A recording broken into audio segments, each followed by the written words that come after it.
What's up? What's up? Welcome, welcome, welcome, welcome. Let's see who's live and well.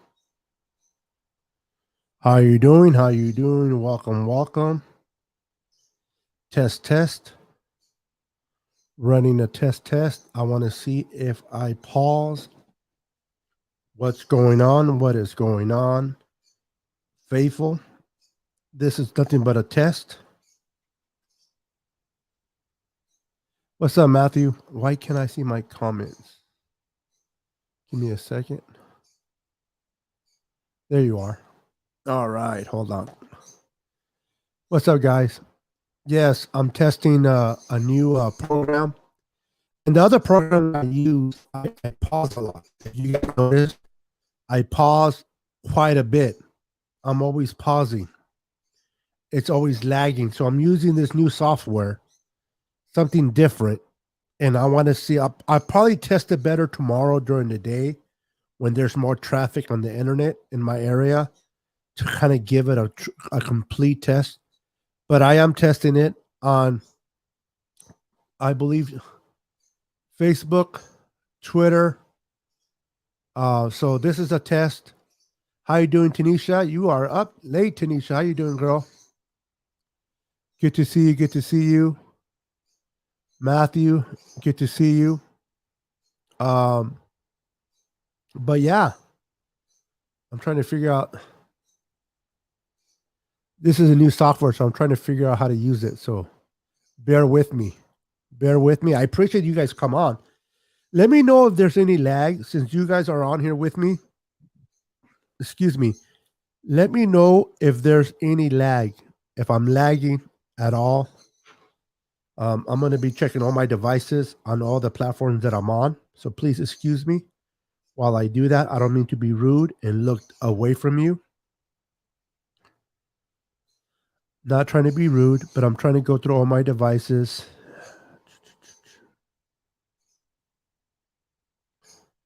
And let's see here. All right, so that one's working. Just want to make sure everything is working, so I don't want to be disrespectful by looking down. How you doing, D. Marie? Welcome, D. Yeah, we have some late bloomers. What's up, Peter Turner? How you doing, sir? Matthew Navarro. What's up, brother? How you doing? Good to see you. I'm trying to figure out this new program. It's called. You guys are probably familiar with it. It's called StreamYard. I normally go live using Ecamm with my Apple device, but my internet has been a little bit slow. So I've been interrupted a lot of times when I'm doing my live. So I want to make sure that I give you guys the best videos, the best content, the best video, best audio, everything for satisfaction. So I gotta try my best to make sure it's up and running for you guys. And if you guys can hit the like button, even though there's a little bit of a test, uh, if you can hit the like button, I would appreciate it. Other platforms, making sure that I am moving around in the other platforms.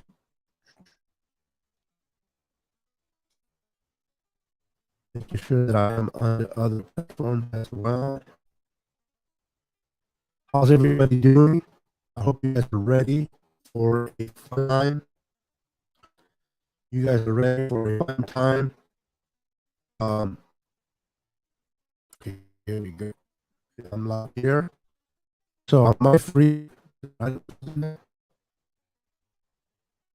want to know if I freeze. Let me know if I freeze.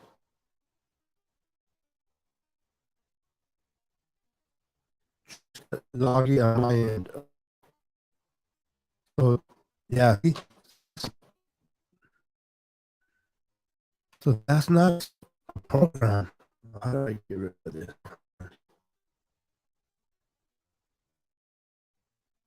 That can't be a program thing. What is going on? Oh, I'm getting irritated. I'm using a complete different program.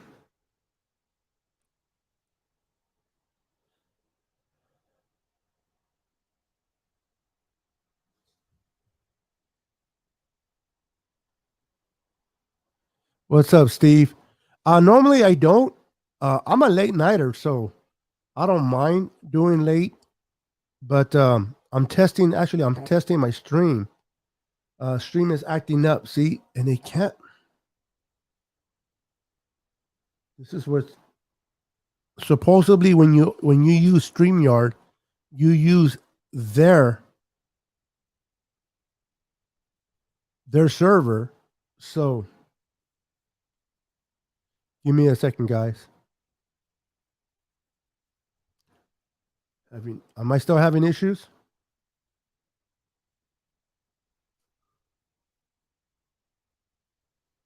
Let's see here. Am I still clear or not clear? Or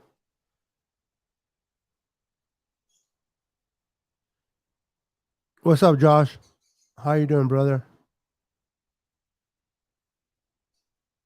Okay. So is it still acting up or is it moving along now?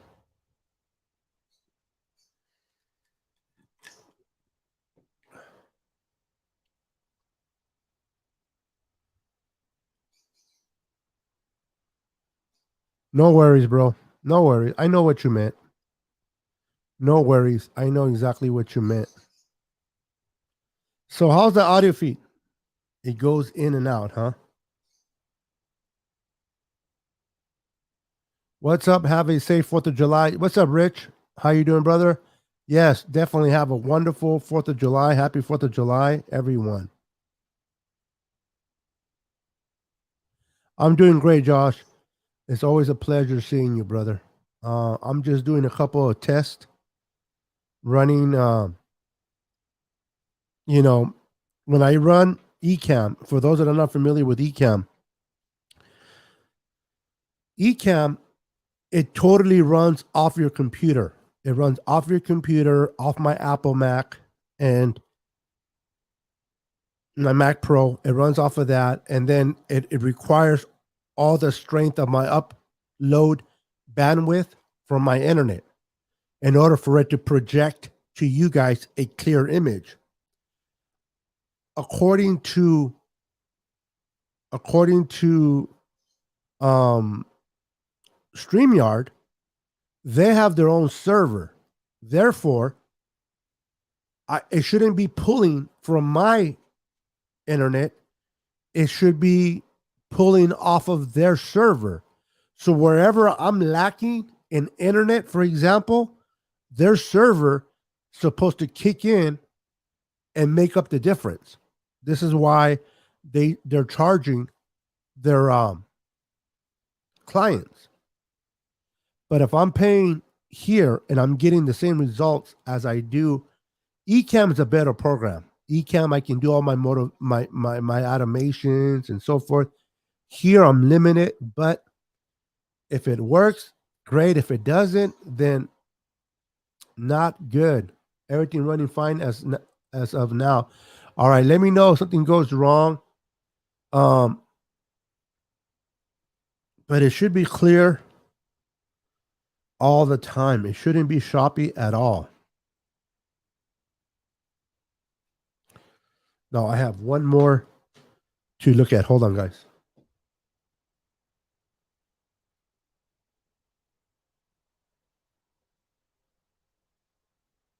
Give me 1 second.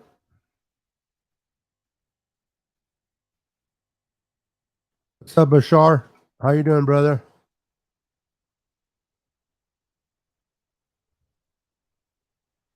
No, well, I don't know if you can.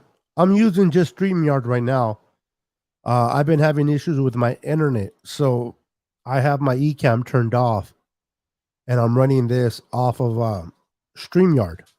But I wanted to make sure that my feed doesn't get interrupted as it does on Ecamm, because for what I've been hearing from StreamYard, you run off of their server. You're not supposed to. It doesn't run off completely off of your internet bandwidth like Ecamm does. Ecamm strictly pulls from your bandwidth. Um, StreamYard's supposed to make up the difference. So if you don't have that good of an internet, they're supposed to come in and give you the boost that you need in order for to make up the difference. But earlier I started to mess up. Everything's running good now, right? Everything's good now, ladies and gentlemen. Let me do one more thing. Hold on, real quick. Let me go to groups.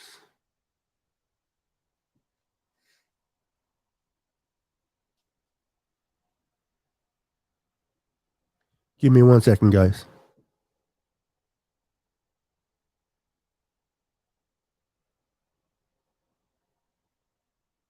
I don't know why my group is always at the end.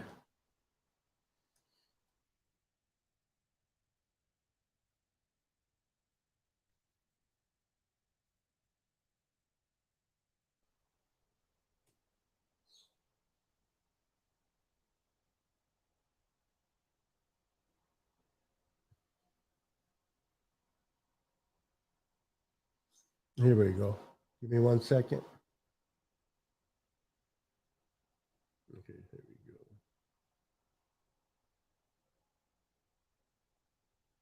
All right. So I'm looking at all the devices that I'm on right now, making sure it works.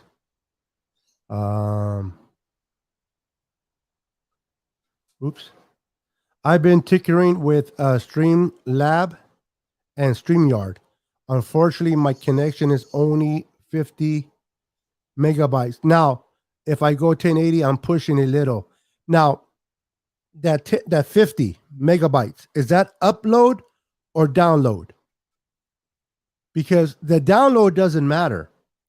Whenever you're streaming on like this, like what I'm doing, Bashar, the download doesn't matter. The download is for when you want to watch Netflix, you want to watch movies on YouTube and watch videos on YouTube. But if you're doing what I'm doing, and I think you are, then you need to worry about the upload.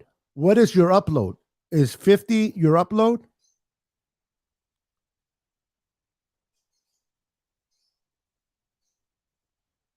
That's your download? That's your download? All right. Well, I'm complaining. My download is 550. My download is 550, but my upload is only 25. And Ecamm, for those that are not familiar with Ecamm, it pulls a lot of your bandwidth. It strictly works right off of your, personal internet. It doesn't get any assist. It's just straight from your internet. So, but I like Ecamm because I can do so many things. When I have guests, when I can do automation, I can do so much with Ecamm, and I'm so limited with StreamYard. But if I'm able to give you guys clear video, that's more important to me.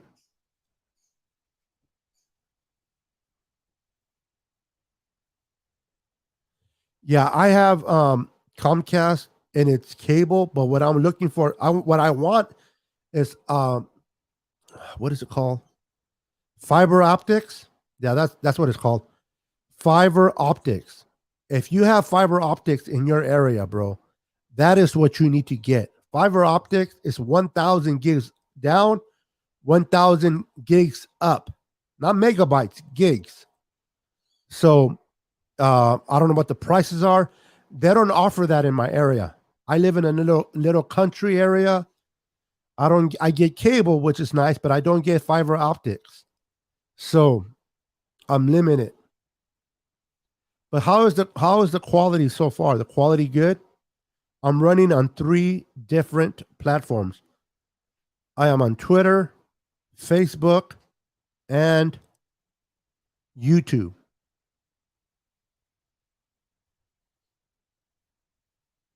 Oh man, bro. If you are serious and you're gonna get if you're gonna go into becoming a YouTuber creator,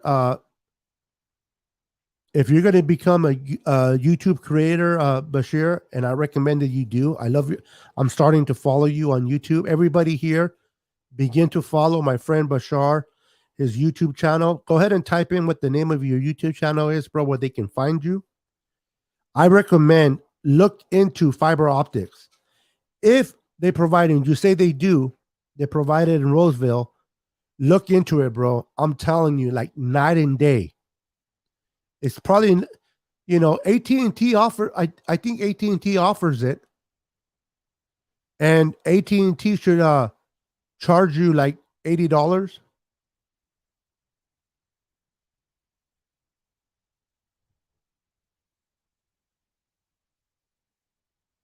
I'd only spend crazy money like that. I don't know what that means, but okay, it is called Niner Minded. I love it. Niner Minded. Oh, D Marie, good night. Thank you for stopping by. Appreciate you. Have a wonderful, blessed night. Enjoy your 4th of July weekend. Be safe. Take care. And we'll see you on the next live. Yeah, if you're with AT&T, they offer fiber optics and it's only $80. I pay more for my cable or my internet and get lower speeds. You will pay less than me and get a way better speeds, bro. So I really recommend to look into fiber optics, bro. I'm telling you, you'll be able to go on 20 platforms, HD, 1080, 4K, and not even a problem. Guaranteed. What's up, Glenn Allen? How you doing, brother? Good to see you, man. Good to see you. Yeah, bro. Check. I can't get it. Otherwise, I would have been all over it. But they don't offer it where I'm at, so I'm kind of stuck. Well, um, the Boston Hater or Nathaniel, you know who Nathaniel is.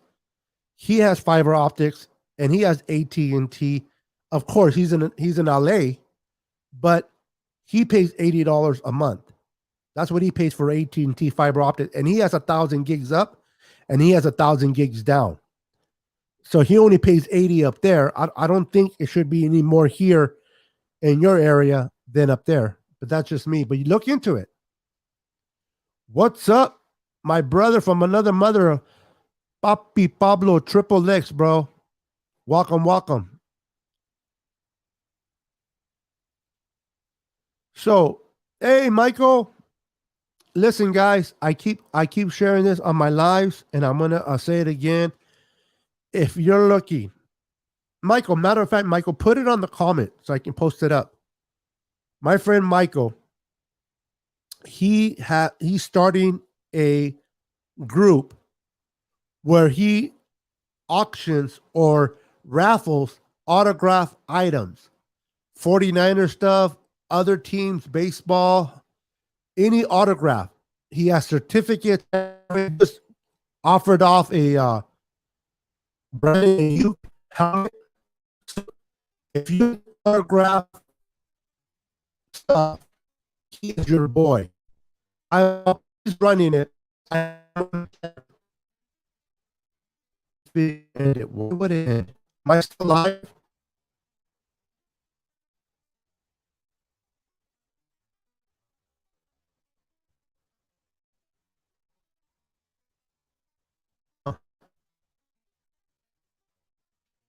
Am I still alive?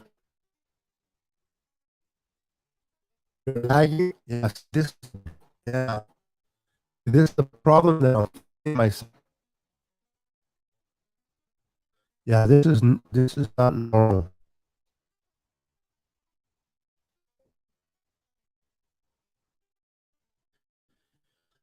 You have to get a new box because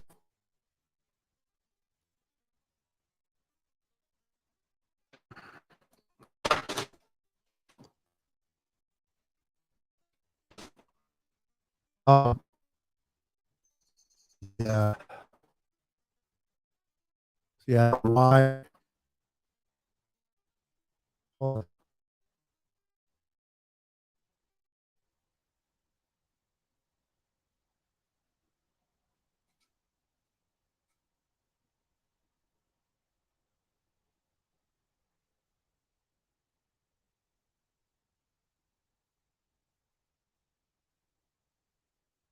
Give me a second, guys. I apologize. If you have to go, I understand.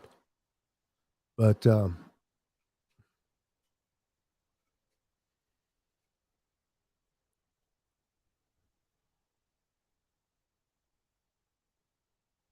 I still alive?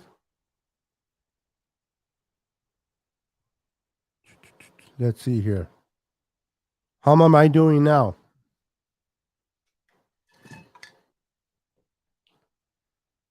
Much better? I changed something. Maybe this is what I was doing wrong. Is it way better? Don't get me excited.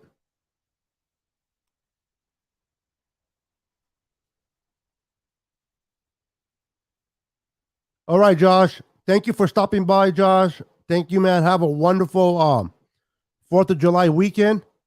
I'll be live tomorrow talking a little bit, testing this out. So if you're available, I'll see you tomorrow, Josh. If not, have a wonderful 4th of July with your family and friends. Love you, brother. Thank you for always being a supporter of my channel. Much love, Josh Blackwood. Good night and God bless, brother. Better?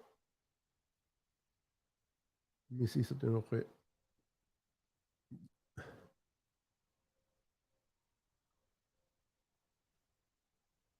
It's way better? All right. Oh, because I have wireless and then I'm also connected direct to the modem. I turned off the wireless. Maybe it was pulling off the wireless. Now it's running straight from the modem. All right. Thank you. Let me know if it's way better. All right. Oh, okay. So I'm more. I mean, it doesn't help me, being ugly, but at least you can see how really ugly I am now if there's clear. Oh my goodness. Let's see here.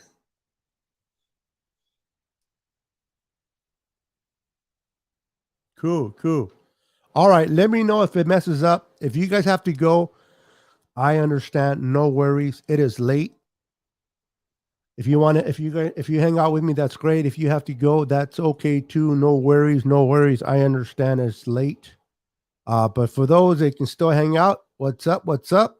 It is Saturday morning here in Northern California, in the West Coast. I don't know if you're in the East Coast, then it's really late. It should be about what 4 o'clock in the morning in the East Coast. So actually, in the East Coast, it's not late; it's pretty early because you're about to start your day. Um, how's everybody doing? Let's give this a try. Let's see if it works. Let's see if I don't have no more issues with it. Let's see if it works out. If hopefully it works out, that'll be great. Steve, thank you for letting me know that, brother. Thank you for stopping by. Where are you located, Steve? If you don't mind me asking. Um, are you locally here in Northern California? Are you in the United States? Or I see the flag, so I get a lot of people from Canada. I get people from the UK. I get a lot of people watching me from different parts. So that's why I asked. Oh, okay. Victoriaville, California. Victorville. Oh my goodness. I don't know where I got Victoria. My sister-in-law. My sister-in-law, her name is Victoria. So when I see Victorville, I go figure the way the brain works. Where is Victorville, California? By Vacaville, by any chance? Been a while. My brother lost my Facebook, so couldn't connect with you. Okay, I couldn't contact you. Well, I'm glad you're on YouTube now. Okay. Well, you have me on YouTube, brother. I'm also on YouTube, so I'm glad that we connected again. It's on the way to Vegas. Oh, okay. The city of no sleep with the wannabe team over there in Vegas, the Vegas Traders, Raider fans, man. They are the most funniest fans in the world. They think that their chances of making the playoffs this year got better because they have Solomon Thomas.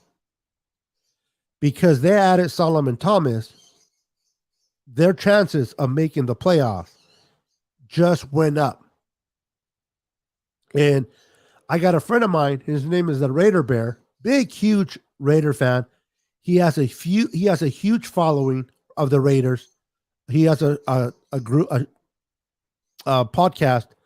He has a lot of followers. He's a great content creator for the Raiders.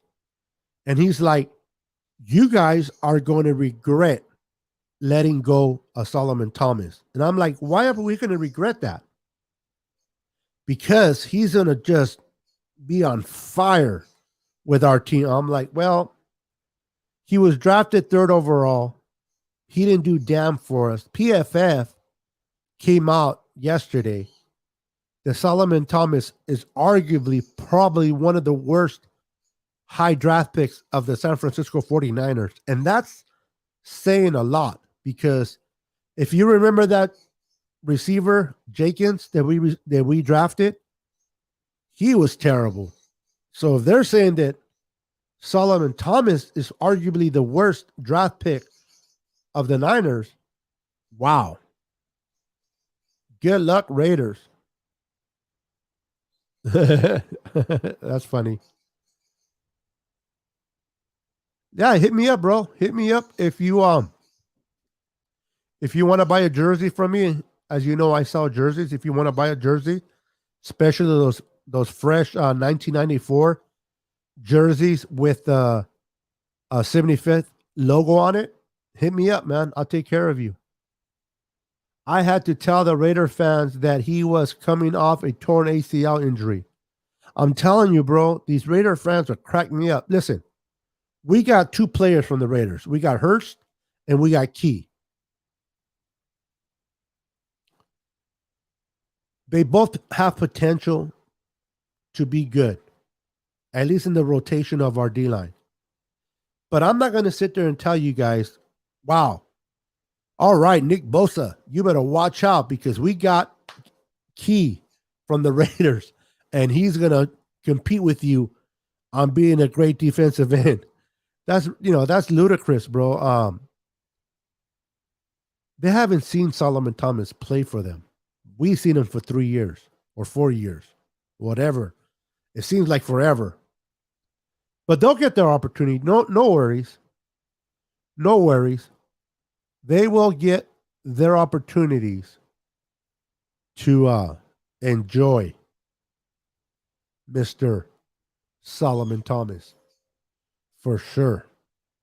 But yeah, he has an ACL injury. He's coming off an ACL injury, so let's see what happens. Well, so is Nick Bosa, but we're definitely more confident in Bosa than we are in Solomon Thomas. So how's the video? So far, so good? No more interruptions, no more lagging, nothing? Everything's good? Show me some thumbs up.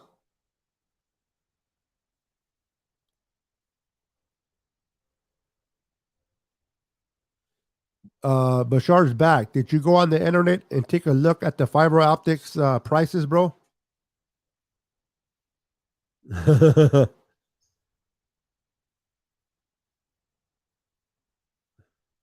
difference is Bosa shows promise his first year. Listen, absolutely correct, Matthew. Not so much in the sacks, right? I mean, he had 9 sacks, which is okay. I'm not a big sack guy. I'm not. I'm more of a pressure guy. He had 9 sacks, but he had about 80 pressures. 80 pressures. 80 quarterback pressures, Nick Bosa, his first rookie year. That is insane. Oh, okay. Well, if you get fiber optics, bro, you don't have to worry about that no more, Mr. Bashar, excuse me. Oh, let's see here. What's up, Terrell Johnson? How you doing, brother? Will Trey get the starter spot eventually? Eventually, he'll get the starter spot, brother. But I don't think he'll get it in the start of the season. Even listen, guys, this is just my opinion. Even if Trey Lance shows great and just kills it in camp, he learns the offense. He's able to take control of the offense, and he's able to do his thing. It doesn't matter how good Trey gets. You're paying Jimmy 25, 27 million for this year. You don't want to pay that amount of money and keep him on the bench.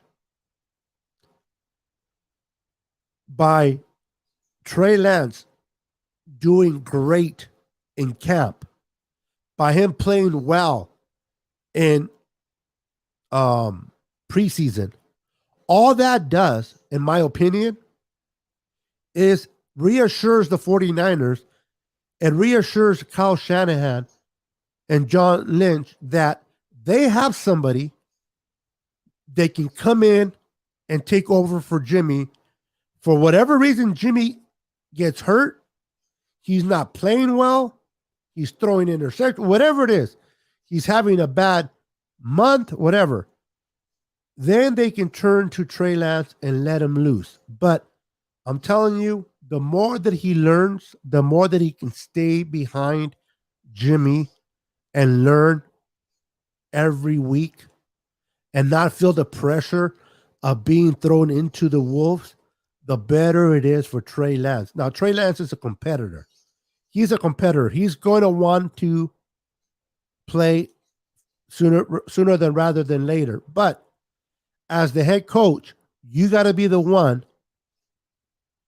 that takes control of the tempo of when do you bring in Trey.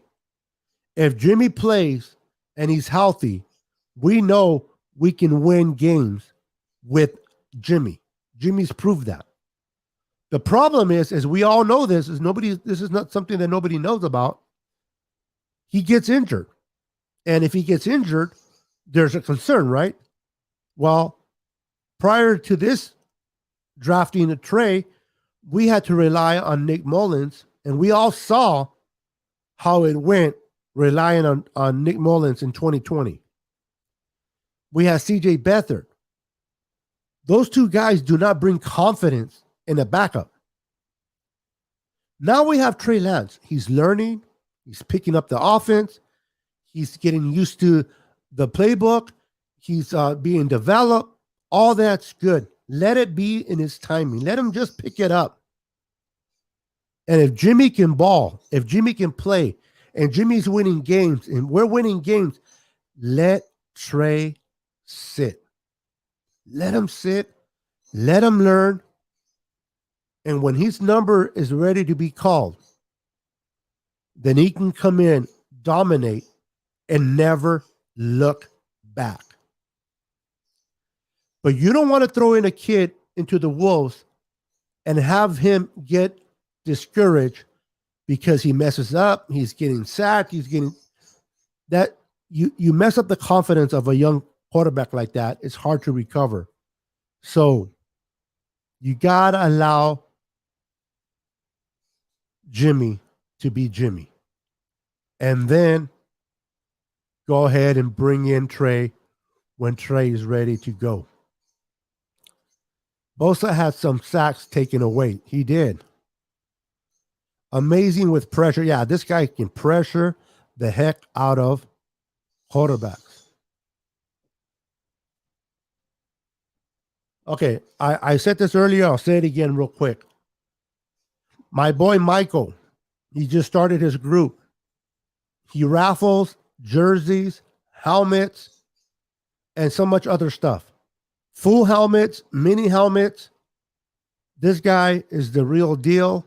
Check out the group and follow him in the group. And whenever he posts something for a raffle, if you're able to financially to play, you'll never know. You might just put in $5 or $10 or whatever it is and win a full size autograph helmet. So check out my boy Michael. Put in the name of the group, Michael, so I can post it up again.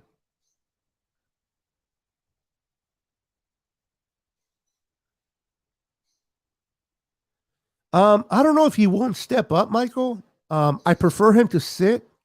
I prefer him to learn. I prefer him to develop. But I also believe that if Jimmy struggles, if Jimmy outperforms himself, if Jimmy's just playing terrible, or if he gets hurt, then we bring on the young kid and let him take the punches. But the more games that he watches Jimmy play, the better he'll be, in my opinion. But some, I don't know. I guess some people you throw them in right away and they become good. Look at Deshaun Jackson. Oh my goodness, I'm tired. Um, and now I forgot his name. You know who I'm talking about? The kid from the Texans.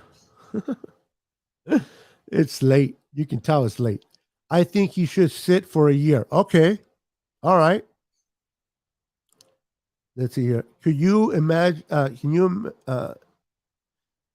imagine if Solomon Thomas end up doing good with? I don't want to hear that, bro. Right, Matthew. Will be the worst. That would be the worst to do is for him to be a damn Pro Bowler, all pro with the Raiders, bro. It wouldn't happen, but that would suck, Matthew Navarro. It would break my heart.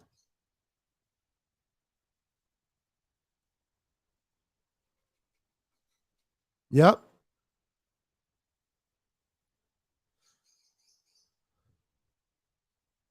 Joey Mahoney. What's up, Joey?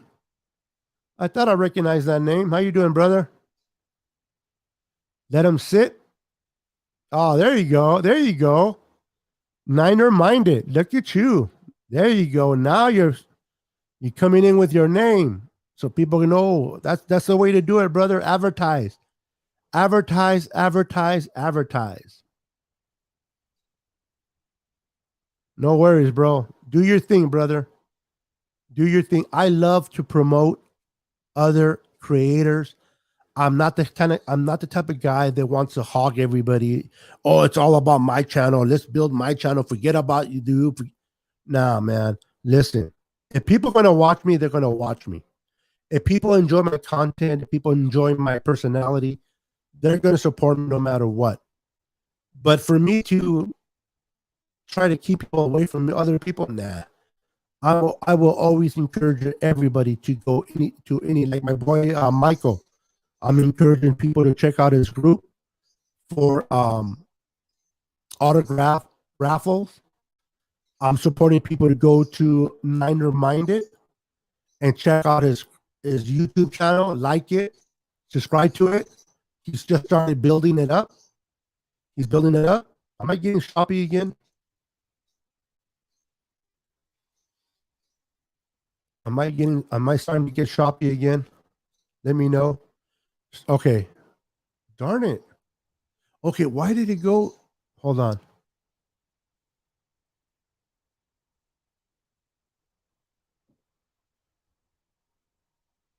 It wants to the funny thing is, thank you, Jesse.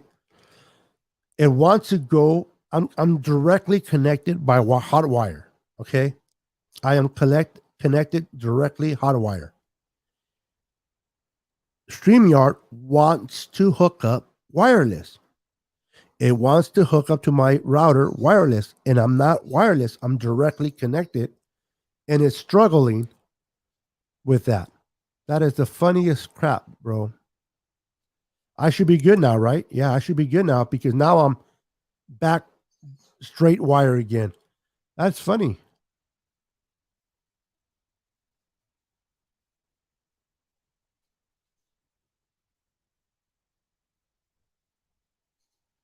Do you become a good driver by watching other people drive? Heck yeah. Heck yeah. Yeah, you do. I'm sorry, but yes, you do. Now, are you more comfortable at the feel of the car by you getting on the car and driving it yourself? You get more comfortable with the car, you get more comfortable with the brakes, the gas, the gears, the mirrors. I understand that. But it's not like you never seen nobody drive. You never seen anybody drive. You've been in this box and suddenly you just get into the car and drive. You got to watch other people drive. But I understand your point that you're more comfortable with the feel of the car when you drive it yourself than if you're in the passenger side. But I still want him to sit, bro. I still want Trey to sit. I think it's more beneficial if he sits. Am I struggling again? Or is that just a late?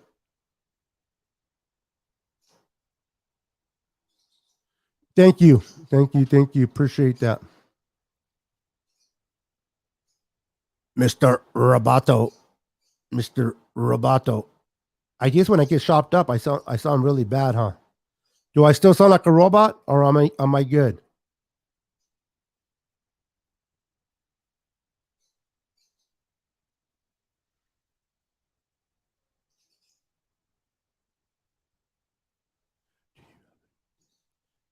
I have a great day. I hope you're having a great day yourself. Okay, good night, Jesse. Good night. Have a good night. So, okay, I'm good. Thank you. What time is it? Ooh, 1:20. My wife's probably tripping. My wife's like, "You're doing a live at 1:20? Who are you talking to?" I'm talking to myself. I'm talking to myself. Oh man, I'm going crazy. Yep, Mr. Roboto. What's up, Niners for life? How you doing, brother? Welcome to the Niners sickness. How you doing, bro? Welcome, welcome. 80s bucks per month for the same AT&T fiber internet in Roseville. Yeah, I told you. I'm gonna be so jealous if you get it, bro. But hey, more power to you, bro. If you can afford it, I mean, I can afford it. I just they don't offer it here. But 80 bucks per month for the same, yeah, bro. I'm envious. But go for it, brother. Get it. Late night show with Mr. Roboto. There you go. There you go. No, I'm not gonna play no music. I did that yesterday, and Facebook threw me out. They threw my butt out quick. Currently playing a 35. Currently playing 35 for my weak internet. Well, that's something that you're going to have to make an adjustment. It's about another what $45 uh to what you're paying now. But I'm gonna tell you, with fiber optics, the extra 45, if you can afford it, I will recommend it, bro. It is like night and day. The speed is ridiculous, bro. You'll never have issues with the speed. You can go on multiple platforms or just YouTube. You can go on 1080, whatever you want to do. You will be as clear as you possibly can, bro. So if you can get it, bro, that's my advice to you. As soon as they offer it here, I'm jumping on it. Well, thank you. I appreciate that. That's kind of you. Thank you so much. Appreciate that a lot. Okay, man, you have it available and you're going to get it down the road. I want it like yesterday and they don't offer it. Can we trade homes? Can I live at your house and you live at my house? Can we do that? My house is pretty big. 3 bedrooms, two full baths. Well, 3 bedrooms are not really that big, but it's big enough. Huge backyard. Oh, I got you. That makes sense. That makes sense, brother. But I'm gonna be letting people know about your channel, bro. I'm definitely letting people know about your channel. I'm gonna let all my Facebook viewers know about your channel so they can check it out, brother. Happy 4th of July, family. Have fun and please be safe. I'm going to bed. Tanisha, it is always humble to have you on here. Much love. Girl, you know you're my girl. Much love, much respect. Enjoy your 4th of July weekend. Be blessed. I'll be praying for you and your family. Have a wonderful weekend. Be safe. And thank you so much for the support that you give me here on my channel. Much love, Tanisha. God bless you. And good night. You are my favorite. I gift you $100. You want to give me 100? You want to give me $100? No, go ahead and keep it.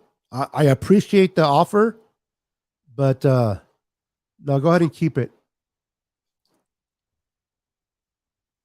Oh, you remember, huh, brother?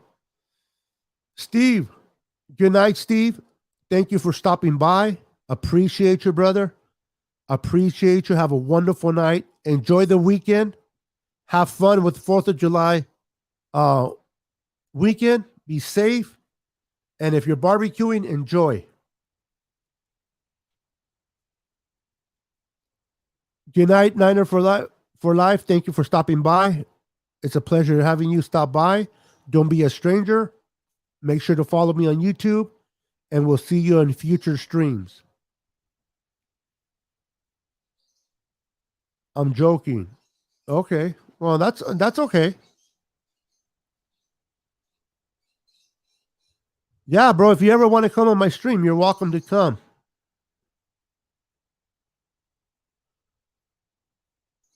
You're welcome to come. You're welcome to come and check out my stream anytime, bro. I'm sorry, I had to boot that person. Giving me money, offering $100, writing me things on. Yeah, nope. I'm not rich, but I don't need 100. Well, I'll take $100, but she was writing me some other stuff on my personal messenger. I'm like, nope, you got to go. Got to. I guess when you do lives this late, you may get a couple of weirdos, huh?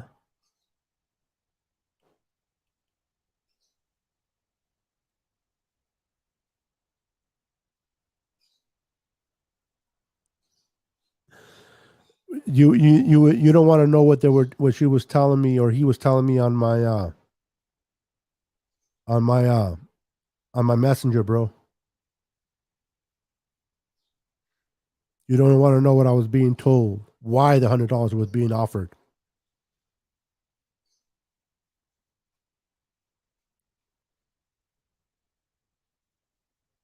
So, nope, no weirdos. All right, guys. I have 9 people watching. Wow, you guys are amazing. You guys are up late. Anyway, I did not tell my wife that I was going live this late because honestly, to be honest with you, I didn't think I was going to be on here this late. I thought I was going to just do a test run for about 5 minutes and then get off. I've been on here for almost an hour. My wife says that I have the gift of gab. In other words, I can talk the years off a wooden Indian. I just can talk forever. Matthew knows. Matthew knows that I can talk forever. Whenever money is offered to you that easy, there is always a catch. Absolutely. 100%, bro. Money is never offered for free. I think she wanted some carnitas or something. Nope, no, I don't sell my carnitas. Sorry.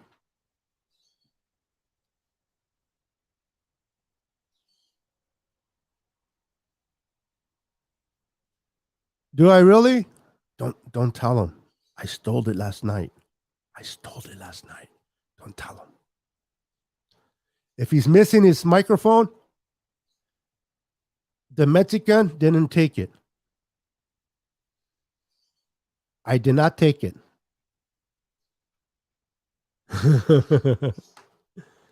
All right, guys. I am making no more sense. I am totally tired. You research all the mics, and we gotta talk, bro. Me and you, we gotta talk on Messenger. I miss talking to you, brother. I miss those long nights until about 3, 4 o'clock, 5 o'clock in the morning, bro. Talking 6 o'clock in the morning. I miss those nights. I don't miss everybody in that group, but I definitely miss you, bro. And I miss quite a few other people as well, but you're one of them. Joe wants his mic. I know. Shh, don't tell him. Don't tell him. It's gone. See, it's gone. I'll show you. I'll show you my Yeti mic. I'll give you. I'll show you my Yeti mic. I got like three of them. Am I saying it right? The blue Yeti. Yeah, the blue Yeti. I got three of those bad boys. A black one, a red one, and a gray one. These things right here. Hold on.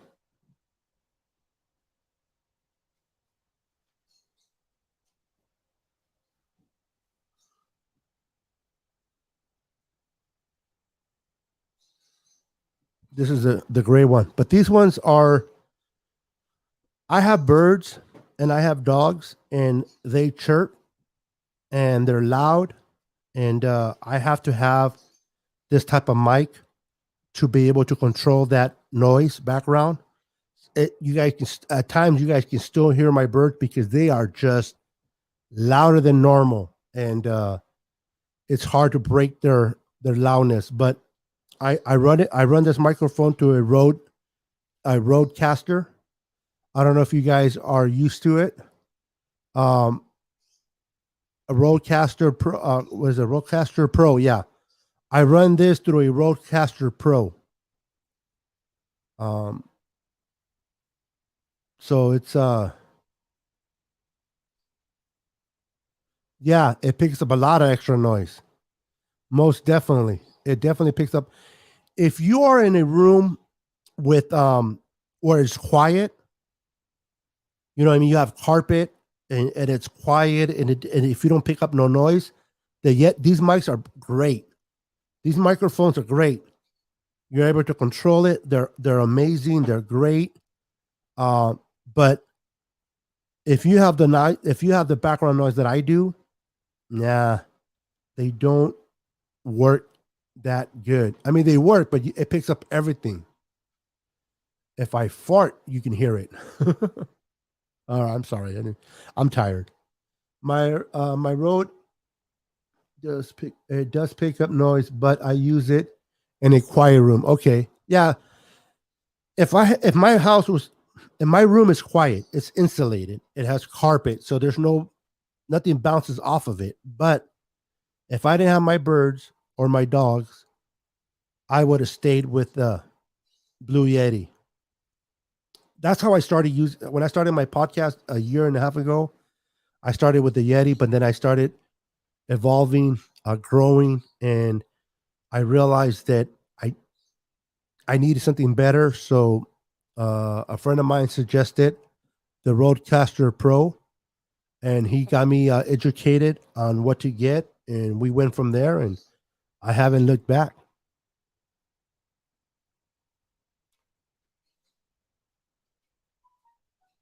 I'm using my other Yeti right here. I use that so when I don't know how to spell something, I can do the microphone on the computer thing. Or did oh my you probably see my picture, right? Yeah, that's it.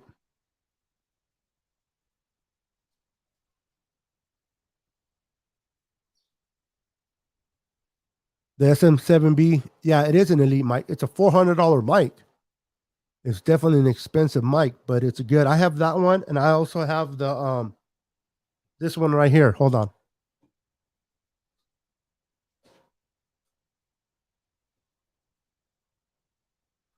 This is the Rode, the Pod Mic, the Pod Mic Rode. I think that's the name of it.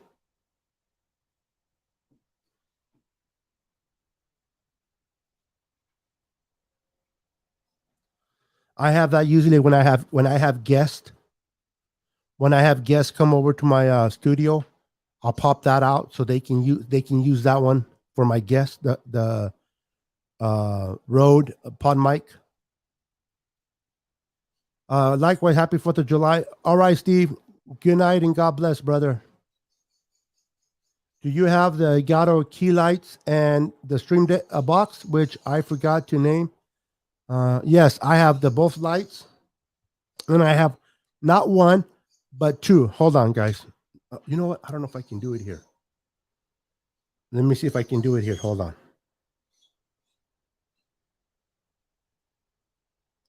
I'm so used to using my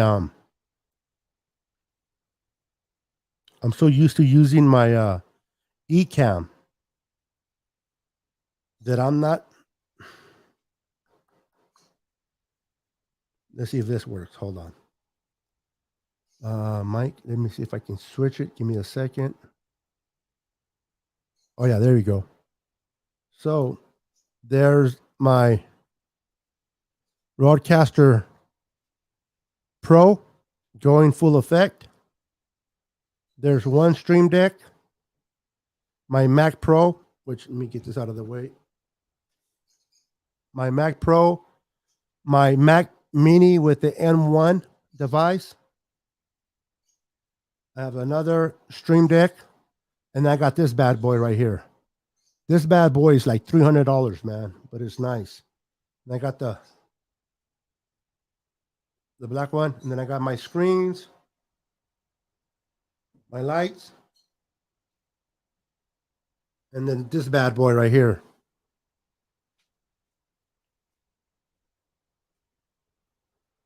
Which I'm using to do my let's see if I can go back. Boom. All right. Did you guys able to see that? I couldn't tell if you guys able to see that or not. Did it work? Let me know if it worked. Did it work or were you guys able to see my stuff? Oh, you did? Oh, okay. I'm not used to this. Like I said, I'm not used to this software, man. So I don't know if it worked. Yes, sir. Yes, sir. That's an expensive one, though. It's about, with lens and camera, you're looking at about $1,800. It's probably about 1,800. Yeah, $1,800 for camera and lens. Yeah, it can get expensive, bro. The lens itself is about 450. The camera by itself is about 1,200. Um, the Rodecaster is about 600. The Stream Decks are 250. Yeah, I can get the monitors, and then my Mac Mini. Yeah, it can get expensive.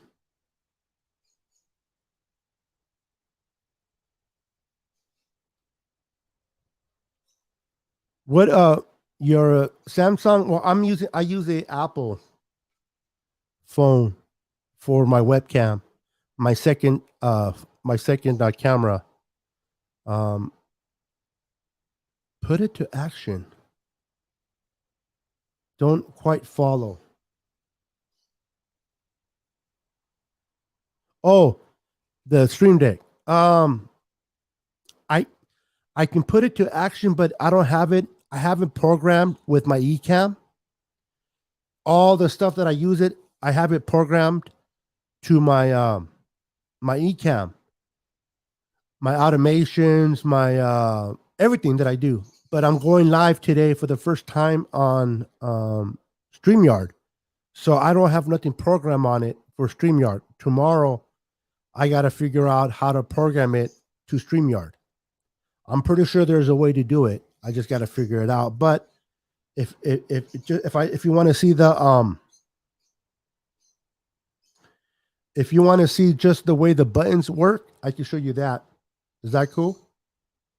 Anybody that I hope nobody else is getting bored by this. Oh yeah, I'll tell you why. Let me go back to my camera. Hold on. Give me a second. All right. Am I back on this camera? Okay. So right now I have all I can feel all these buttons, but right now I have like my see this one here controls my podcast by myself. This one controls my podcast with Nathaniel and Mike. This one controls my podcast with my friend Eric. This is my Christian podcast. And what it does, it allows you to, there are different folders so you can quickly navigate through things faster. This one here, I have all my, like my numbers. I can bring up Final Cut Pro. I can bring up my calendar, my stream deck. I can bring up, if I click the next page, I can bring up other stuff like my speed test. It just makes things much, much easier. I have to show you one of these days how it's run, bro. But uh, I would have to show you another day how it works, bro. But it becomes very, very handy to have. Um, I might be a little too much of a. I don't really need two, to be honest with you. I don't need two, but why not? They're $250 each, so why not get two of them, and you can do much more. Um, these these are what do you call it? Studio earbuds. They're a pretty penny, but man, they are nice. They go in your ear, and they're pretty great. Instead of the real big ones, some people wear the big old things on their head. No, I don't like that. Oh yeah. Oh, there.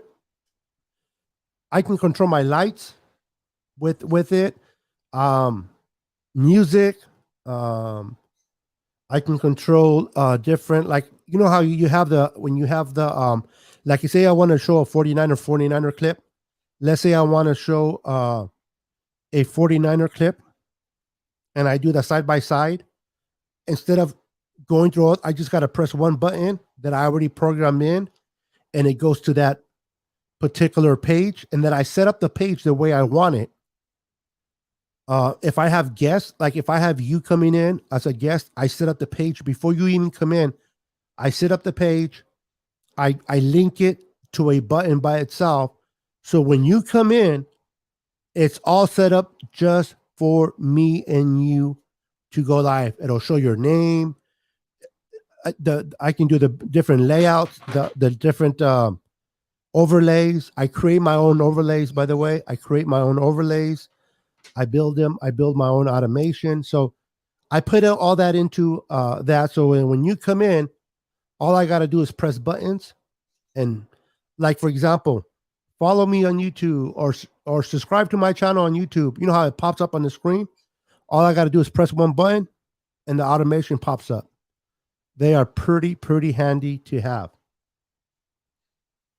Um, Shoot me the stream link. I'll jump on it.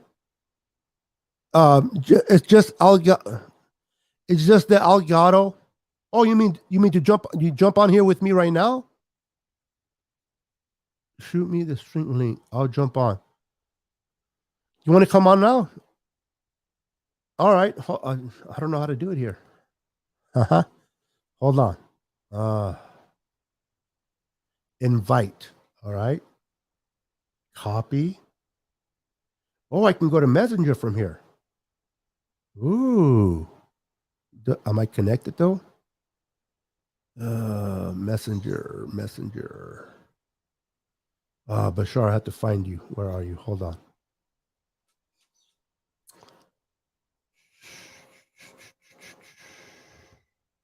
New message.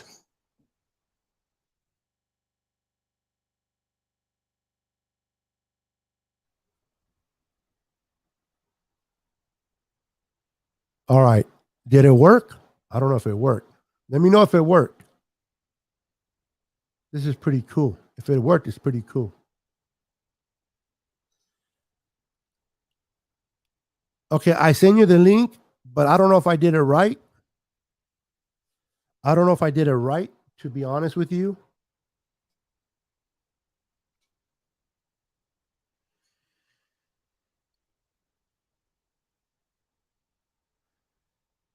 I don't know. Everybody that is still watching, thank you for still watching with us. I appreciate it. Let's see if my boy jumps in here with me. I don't know if I sent him the link correctly. My first time I've done this through this. So we'll see. My butt is hurting. Let's see if he pops in. I don't know if he got hurt or not. You still here? Niner minded?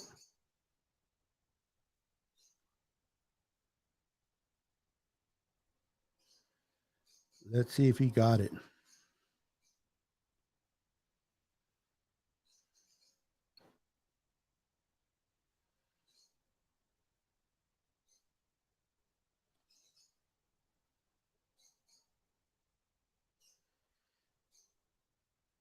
I don't know if he's still here or not.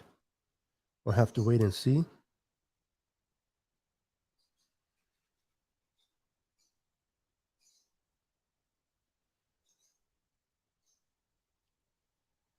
So who's still here? Nobody's commentating. I don't even know if it's just me and oh no, there's quite a few in here. Oh, okay. Okay, so you did get it. Okay, I wasn't sure. Again, this is my first time sending the link out through this, so I wasn't sure. But okay, cool. Cool beans. Everybody that's still hanging out with me, what's up? Thank you for rocking with me. You guys are awesome. Thank you for rocking. And make sure to subscribe. Like my channel. Appreciate that. Hey, what's up, Martin Rodriguez? How you doing, brother? Happy 4th of July weekend. How you doing, brother? Good to see you. What are you going to do for 4th of July, brother? You going to be having some barbecue? Good to see you, man. I need water.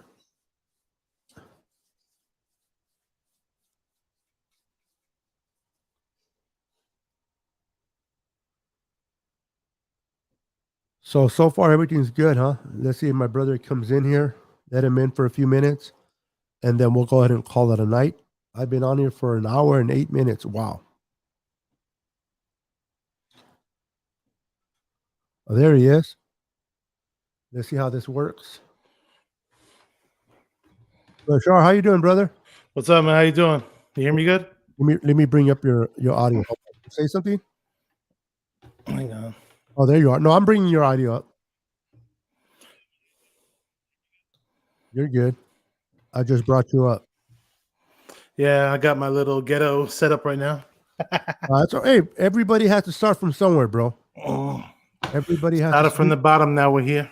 You know, when you start from humble beginnings, and you blow up, you remember where you came from.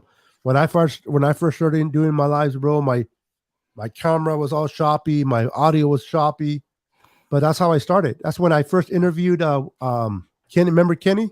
Well, you know Kenny. Oh yeah, I know Kenny. Of course. Kenny came on my show and it was all choppy, man. So how's the mic sounding? It sounds good. Okay, this is the Rode NT USB. Okay. It comes with a pop filter, but I like this big one that my boom mount came with an extra one. So I said, fuck it, why not just use both? There you go. I don't know. So let's ask. We have quite a few people still on here. Let's ask everybody on the viewing. How is the mic coming for my boy, Niner Minded? 49er minded. 49er minded. 49er minded. Excuse me. And it's funny because I was watching 49ers cutback and they kept saying, "Oh, 49ers minded," and it's 49er minded. They kept pluralizing it though, but I was like, okay, whatever, it's cool, man. Thank you, Martin. Thank you for that, brother. Much love. You have a good one as well. It's good. All right. Papi Pablo says your mic is good, coming in nice and clear, brother. Okay, sounds good. Yeah, and then I also boosted your decimals up here with my Roadcast Pro. I don't want to blow people's ears out. No, you're good.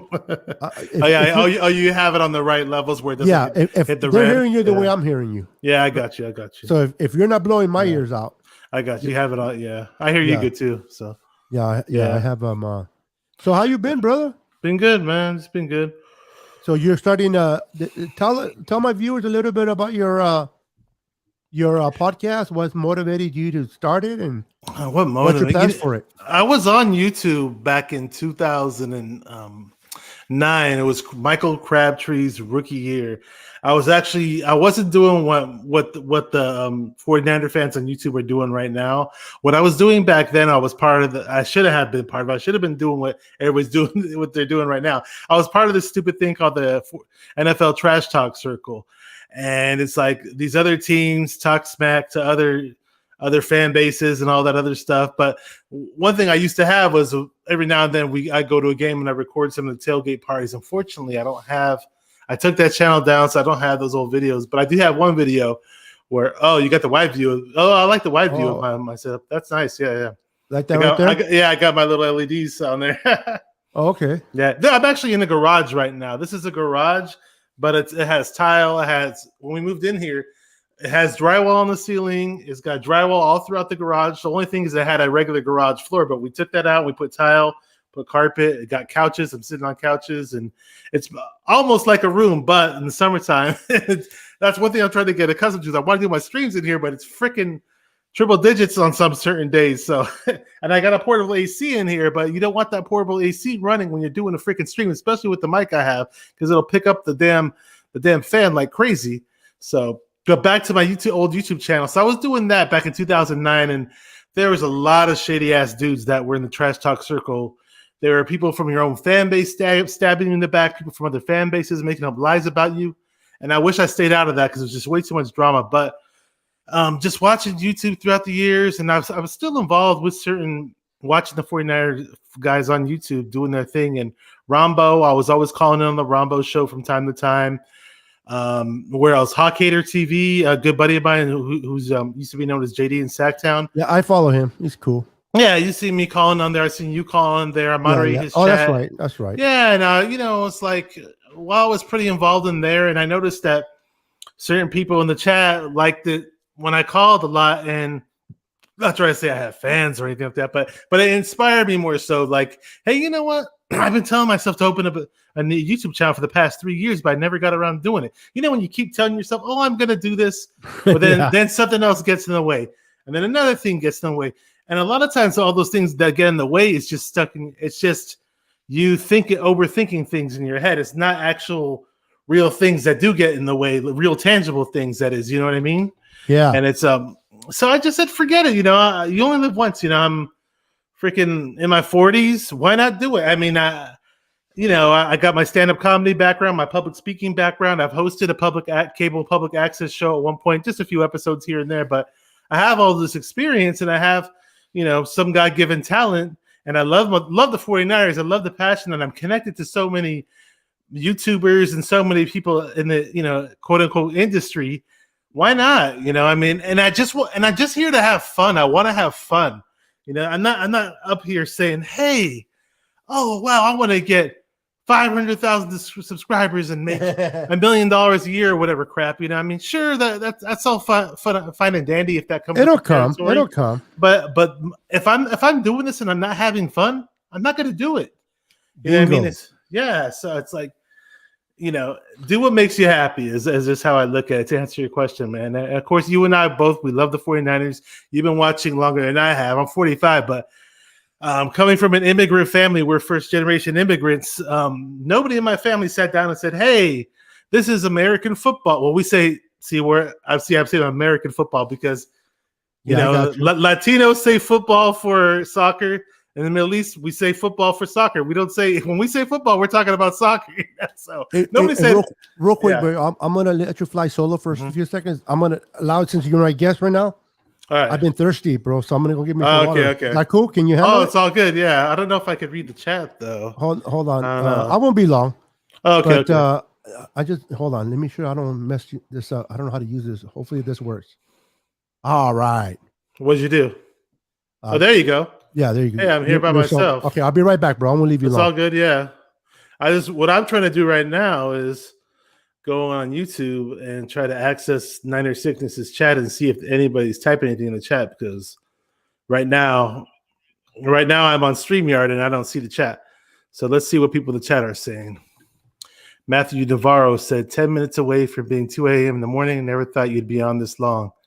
Oh yeah, I'm over here on the West Coast, just like you, Matthew. And yep, hey, I'm a night owl. Some nights, as of late, it's funny because with the weather over here in Roseville, it's super, super hot. I don't know where you live, Matthew, but when you're living in heat that's just as crazy, and you sweat at certain points of times of day, you just tire out and you pass out. So lately, I've been sleeping a lot earlier than I normally do. A lot of times I'd be asleep at these hours, but in general, my DNA is I'm a night owl type person. And I didn't think that it would be on this late either, but I saw it pop up and I said, hey, let me jump on and see what he's up to. So, hey, I'm on, you're on. Other people are probably watching this too, but hey, they're not typing away. But while Beto's not around, you can ask any questions. And again, feel free to check out my 49er channel, 49er Minded. What I'm doing on there is it's not just going to be me on the channel. I mentioned it on my preview video.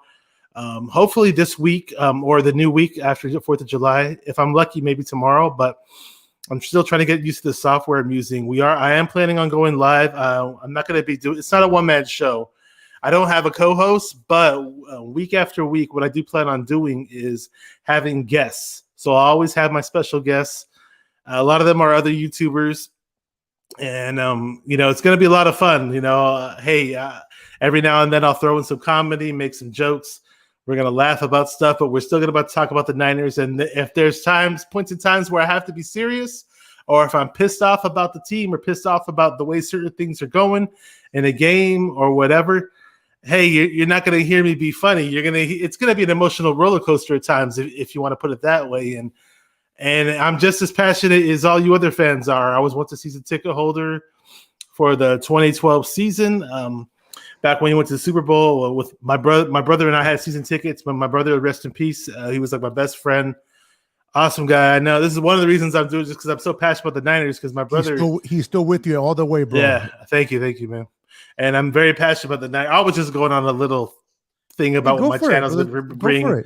Yeah, while you were gone, and I don't know if whoever's watching was listening to me, but there's 8 of us. There's still 8 people watching, bro. So they're listening. But basically, what I was saying is, it's not going to be, the channel's not about me.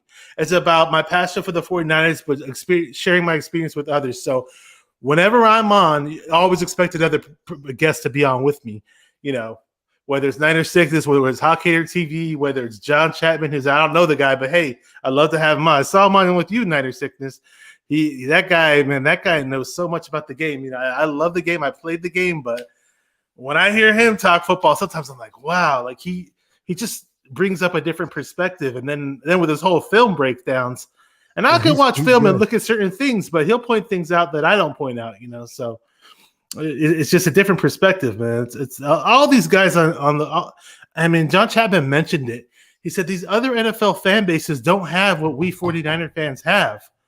We don't have this plethora of talented YouTube content creators that really take the time and go out of their way to put stuff out on YouTube. I mean, look at you. You got your nice equipment. I spent some money for the equipment that I have. And it's not just the equipment, but it's just a lot of these guys are former coaches, or some of them are current coaches, and they love the game, and they put their time and effort into making this channel. I mean, yep. Rambo, for example, went to broadcasting school. He's a professional broadcaster in Taiwan. Yeah, he's a professional radio broadcaster in Taiwan with Armed Forces Radio Network. And he does the whole YouTube thing for free. He's got over 26,000 subscribers. And he's got people donating money and whatever, Hey, if one of us makes it to that level, that's cool. But at the end of the day, I'm here to be passionate and enjoy myself as a 49er fan, and I want other 49er fans to enjoy my experience as a 49er fan. And that's the key, bro. That's the key. Is what is your reasoning to start a channel?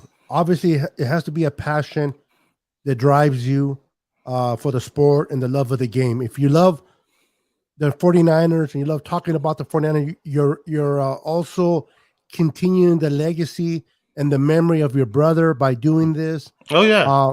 And you're bringing all this together. Now, the money and all that comes with it down the line, if that takes place for yourself or myself, that's all great. And you continue to build on that. But what needs to motivate you and get you going is not necessarily the money, it's the desire to talk about the team that you love, the team that I love.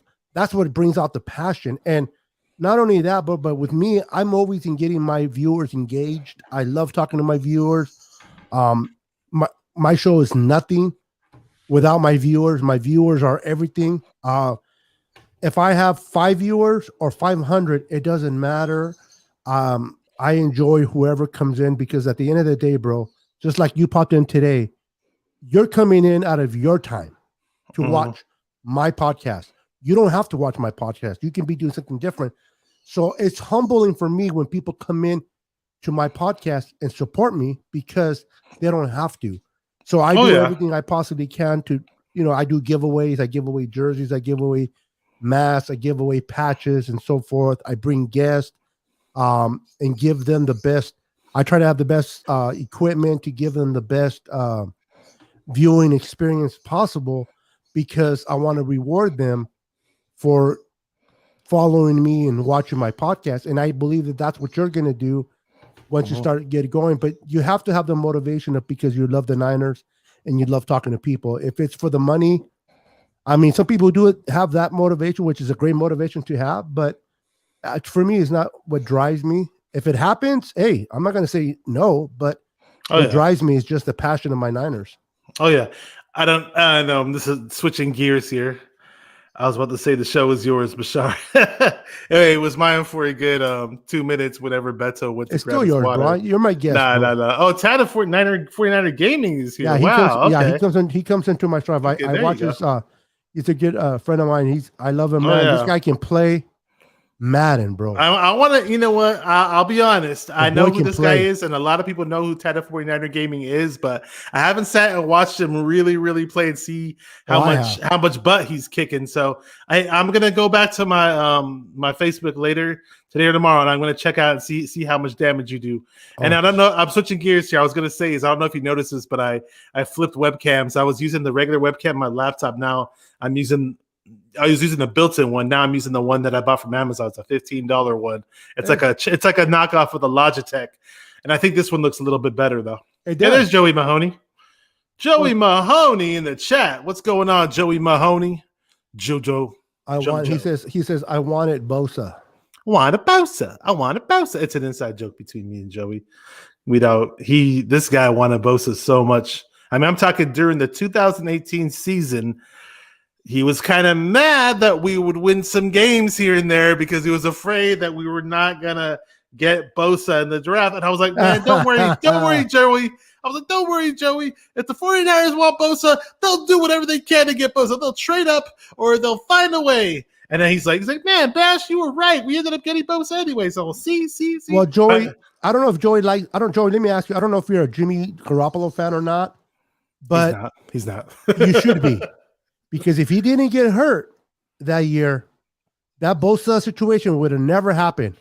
Thanks to Jimmy getting hurt, we were able to lose as many games as we lost. It's the Italian connection. The Italian connection, yes. We were able to go and get Bosa, bro. So if you don't like him for anything else, like Jimmy for that. Yeah, I'm not Italian. A lot of people think I look like Italian, like the Sopranos.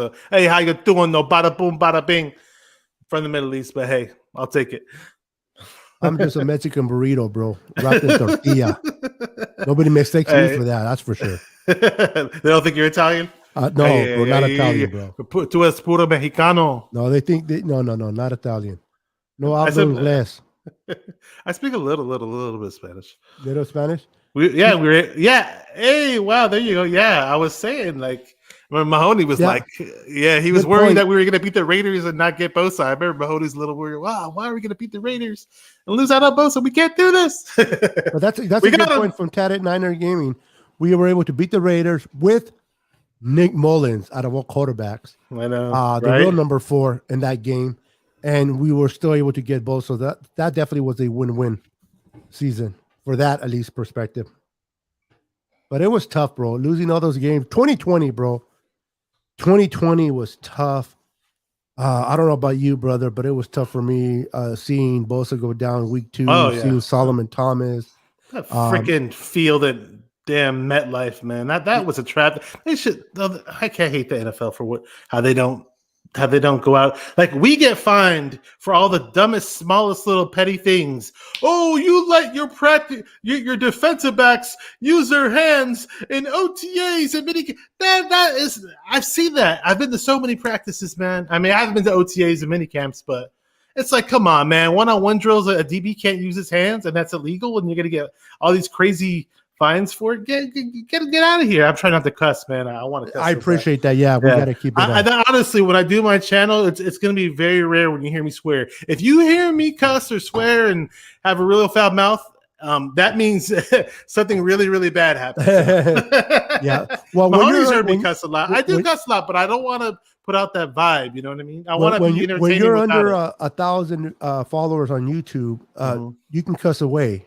But once you get monetized and become 1,000 or more, they will start flagging you for using cuss words. So they will. If you can get yourself in a rhythm of not cussing, and once you reach those 1,000 or more viewers, which you will in time, then you don't have to work extra hard. I've never been a big cusser. I mean, I'm not saying that I don't when I get angry here and there, but I pretty much try to stay away from it. Real quick, Tad and Niner game and said Bosa went down. I feel like all went down with him. I hear that.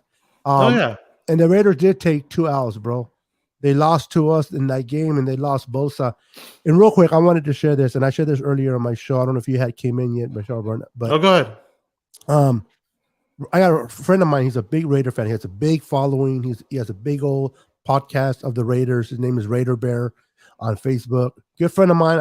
I've been to his house, but the funny thing is he talked so bad about Bosa. Oh, Bosa this and Bosa that. He's not going to be good for you.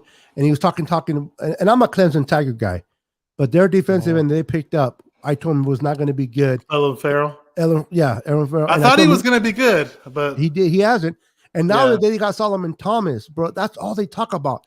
How they're going to make the playoffs because of Solomon Thomas, bro.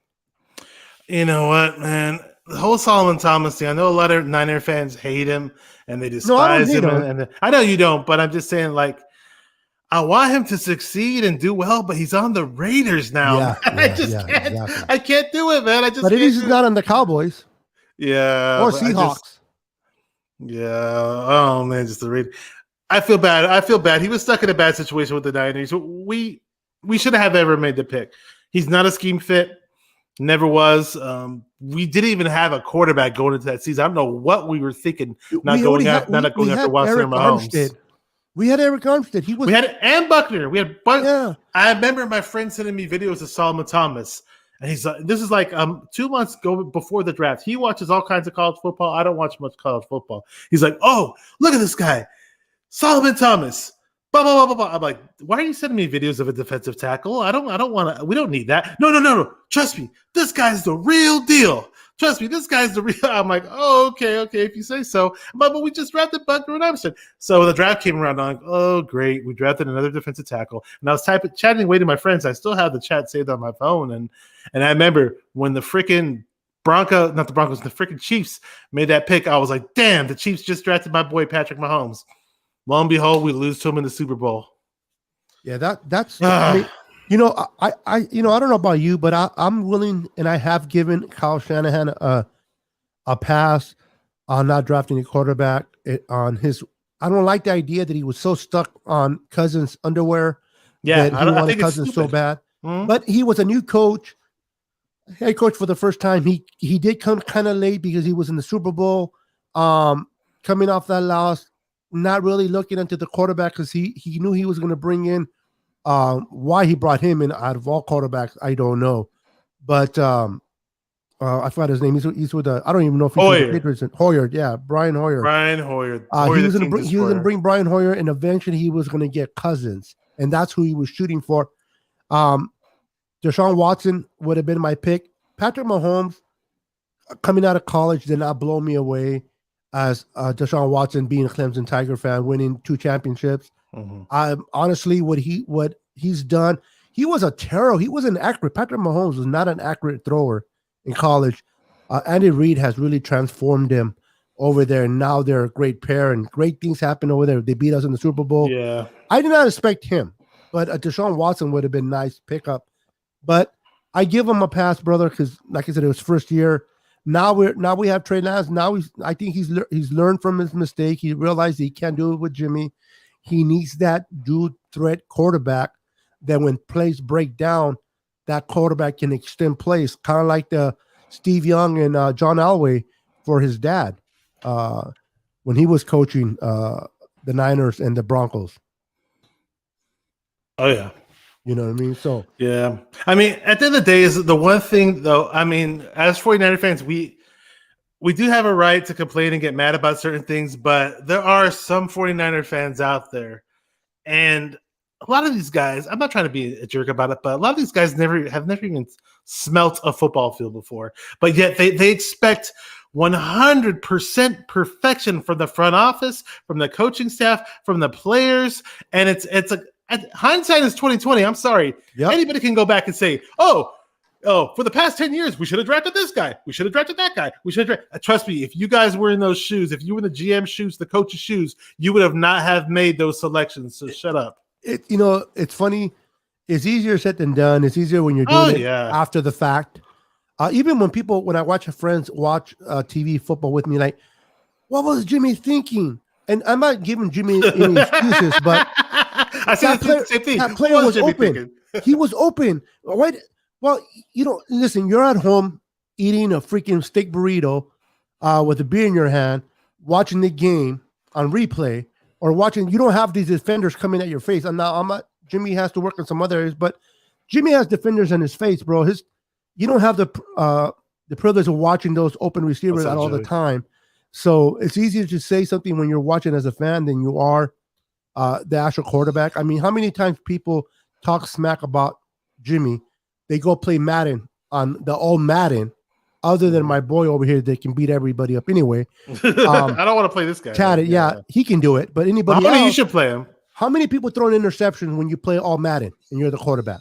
I know I have. Oh, of course you do. You know what I mean? Because now you got to be with it. Now, when you play rookie, I can win 80-0. But you play all Madden, you got to be more on your game. So it's easier talked than said, bro. You got that right.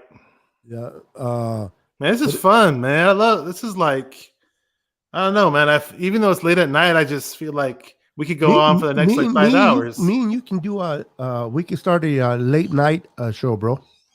Yeah. Talking, good. You invite me on yours, I invite you on mine.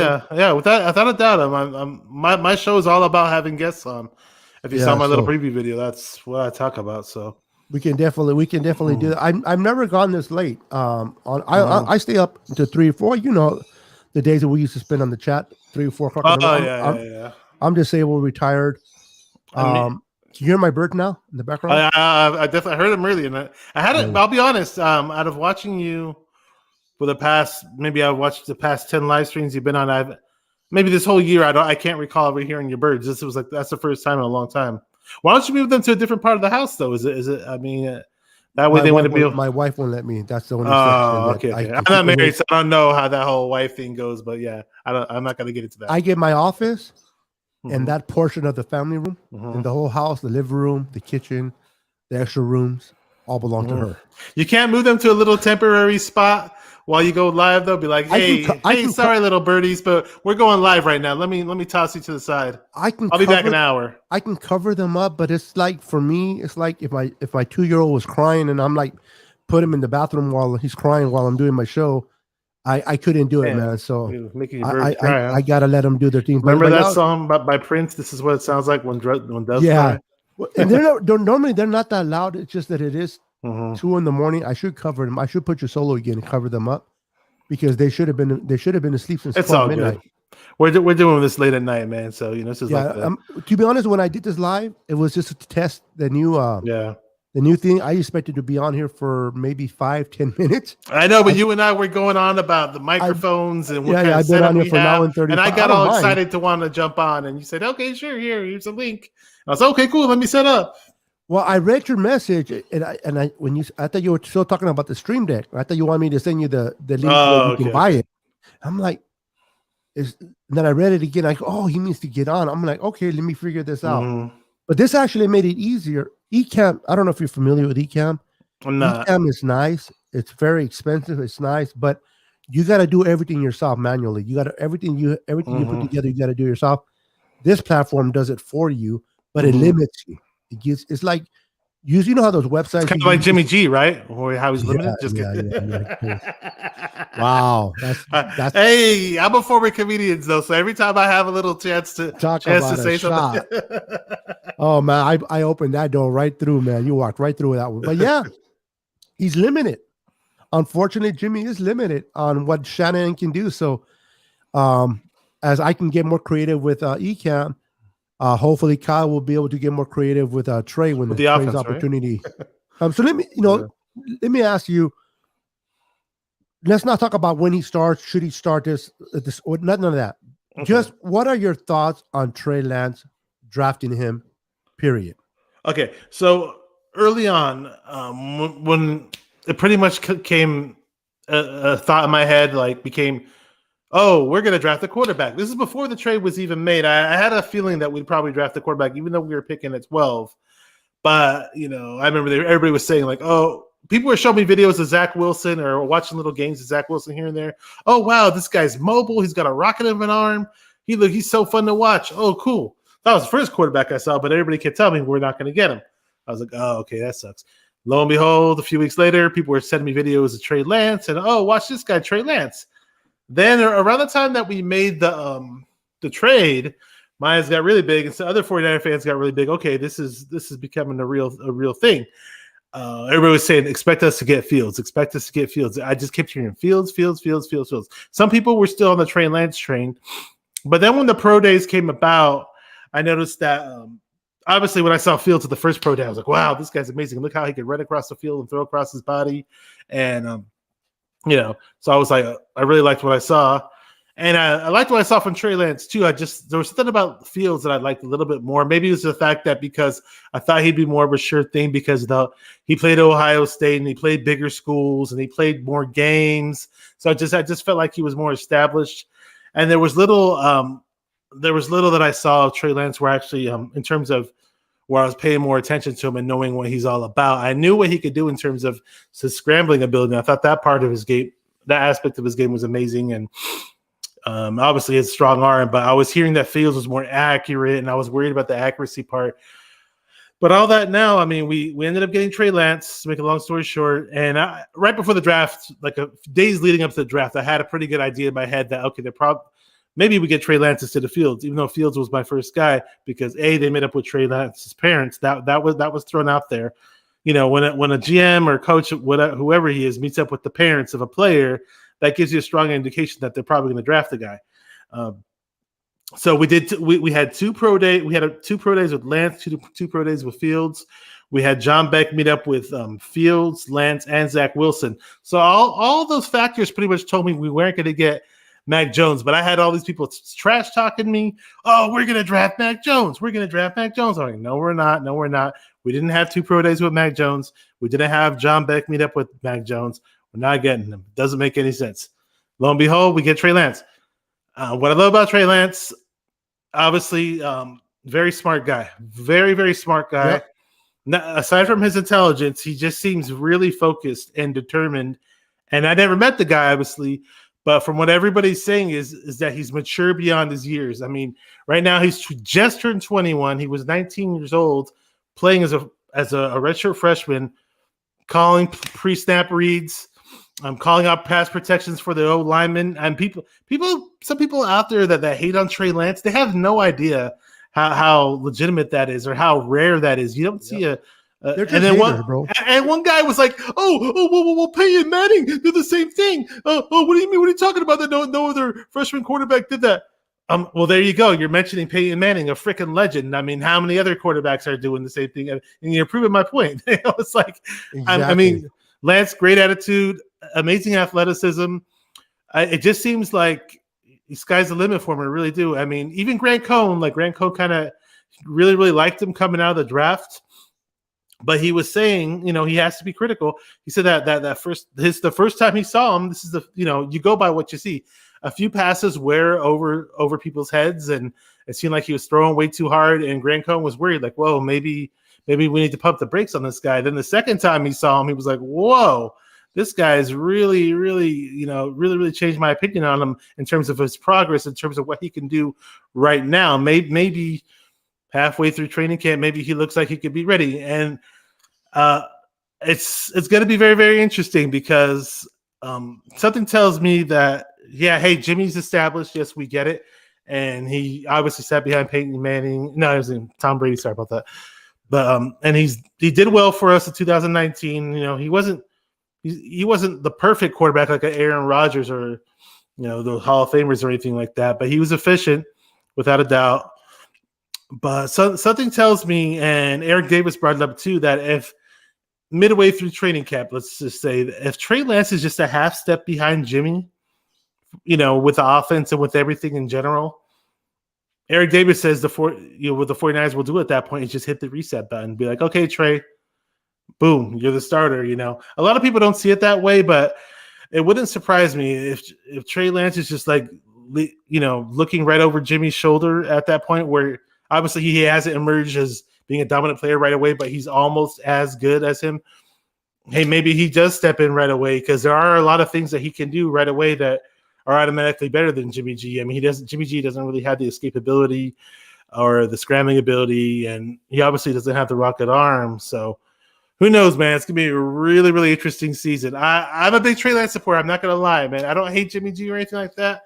But what I don't like about Jimmy is I just felt like he's not the same Jimmy G that we saw in 2017. That's my biggest argument. Yeah. After the injury, he's never been the same. He freaks out when anybody gets near his knee.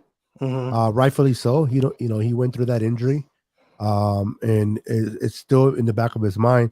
Matt Miyoko, everybody knows who Matt Miyoko is. He's been covering the 49ers like forever, and he made on one of his articles. He said that it's been a long time since he's been impressed by a rookie player coming in to camp, and even though it was just OTAs, little, but he was impressed a lot by Trey Lance and how well he learned, how fast he learned, how well he picked up things. And training camp is going to be a complete tallying by all these beat writers, Lombardi, Cone, Matt Miyoko, all these they're going to be writing. So I'm interested to see what they write about Trey.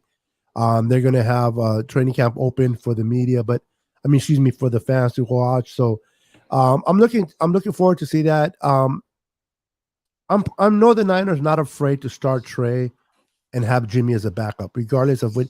One of the weakest points, as bro, last year was the quarterback room. We had Jimmy and nothing else. We found out firsthand we didn't have nothing with Mullins or CJ. That's where they're both gone. At least we have now the possibility of starting Trey Lance if he starts. And like Davis says, if he's if he's a little bit behind Jimmy, or if he's right there with Jimmy, and you want to give Trey the edge, then Jimmy looks like he's the type of humble quarterback that he's not going to stink it up. He's not going to make a big fuss. He's under contract. He'll sit there. He won't like it, but he'll be that backup. And the good thing is God forbid something happens to Trey, then you still have a great starting quarterback anywhere else as your backup. If Jimmy wins the battle and Trey is continuing to develop and learn every week, and something happens to Jimmy, then we have Trey. It's a win-win situation for Kyle Shanahan, that weak part of the room now became a strength, and that's what we need going into a Super Bowl contending year, especially with the offensive line getting much better with the addition of Alex Mack at center, bringing Aaron Banks for Notre Dame as right guard. Lincoln Tomlinson is still playing great football. Trent Williams was re-signed to us. And then I think Mike McClinchy, with the addition of Aaron Banks and Alex Mack, his game will get better this year. So I expect our offensive line to run pretty smooth. And I expect that whoever the quarterback is to play well for us. On paper, the O-line has definitely improved. I'll be shocked if the O-line does not look vastly improved on the field, though. I love O-line. I played on the O-line in high school, and I really love the Alex Mack signing. I wish we had him. I wish we had drafted the guy. I mean, he played at UC Berkeley. It seems like some of the. I'm sorry, but Joey's drinking, bro. Joey. Explain to me how he's terrible. When he doesn't like a player, he's not going to shy away from him. I'm telling you, that's okay. Tell me you don't like him, but if you're going to tell me a player is not good, you need to tell me why he's good, other than I don't like him. If you can, that's right, Joey. Convince me. But yeah, anyway, I'm sorry. Go ahead. He'll type away. He'll let you. Oh yeah, I know. But he's told me this. He's giving me the same old song and dance. I don't think Tomlinson is the greatest at times. He has irritated me, but he's played every single game though. Yeah, and he's. I mean, he's not the greatest. I'd say he's solid. He's not a great left guard, but he's solid. Mm-hmm. So yeah, I don't think he's terrible. Now, is he all pro? No. Is he? If we can find someone to replace him that is better, then I'm okay with that. But until then, tell me, like, this is the way I feel, bro. If you don't like somebody, that's fine. But tell me who you're going to replace him with. Don't tell me you don't like someone. Don't tell me you don't want someone on the team without telling me who you're going to replace him with. I think he wanted Banks on the left, but they're definitely going to put Banks on the right-hand side there. And then who are you going to put at the right? It's been set. That was it's been set in stone. Mm-hmm. Yeah, McGlinchey's never had a good guard next to him. No, I mean, last year, what was it? Was the left or the right guard the weakest? It was the right. So why would you put Aaron at left when the weak spot was right? I know. We got to ask Joey. You know what I mean? It makes no sense. Well, you know what? We did draft Jalen Moore. You're going to go with a rookie? They are. He's a tackle in college, and he did play some guard, but they see him as more of a guard. And if you see him standing next to the other offensive lineman, he's not necessarily built as an NFL tackle. He is built more like an NFL guard. He is definitely a project. Yeah. I'm not saying he's ready to go. I mean, but who knows? But if maybe next year he'd have a shot to challenge. One guy I do like on the O-line that very few people ever bring up, and I'm excited to have him in there for depth purposes, assuming somebody does go down. And I've been really pushing for this guy for quite some time, is Sean Coleman. When we had picked him up from the Browns, he actually had a pretty good year for the Browns that season. We were lucky to get him, I thought. And, bad luck with an injury here, an injury there, and then he sat out last year of the COVID. But they say he's doing just fine, and he was healthy out last year, actually. He's healthy now. So having him around will definitely help with just the whole depth of the O-line, without a doubt. And good to have him. He's definitely a good. I mean, yeah, he was out for the injury, and then he opted out, I believe, in last year, or I don't know if he was last for that year. COVID for the COVID. Yeah, the COVID. So 2 years. He's been out for 2 years. We have to wait and see in him. But I like our offensive line in spite of Mr. Joey.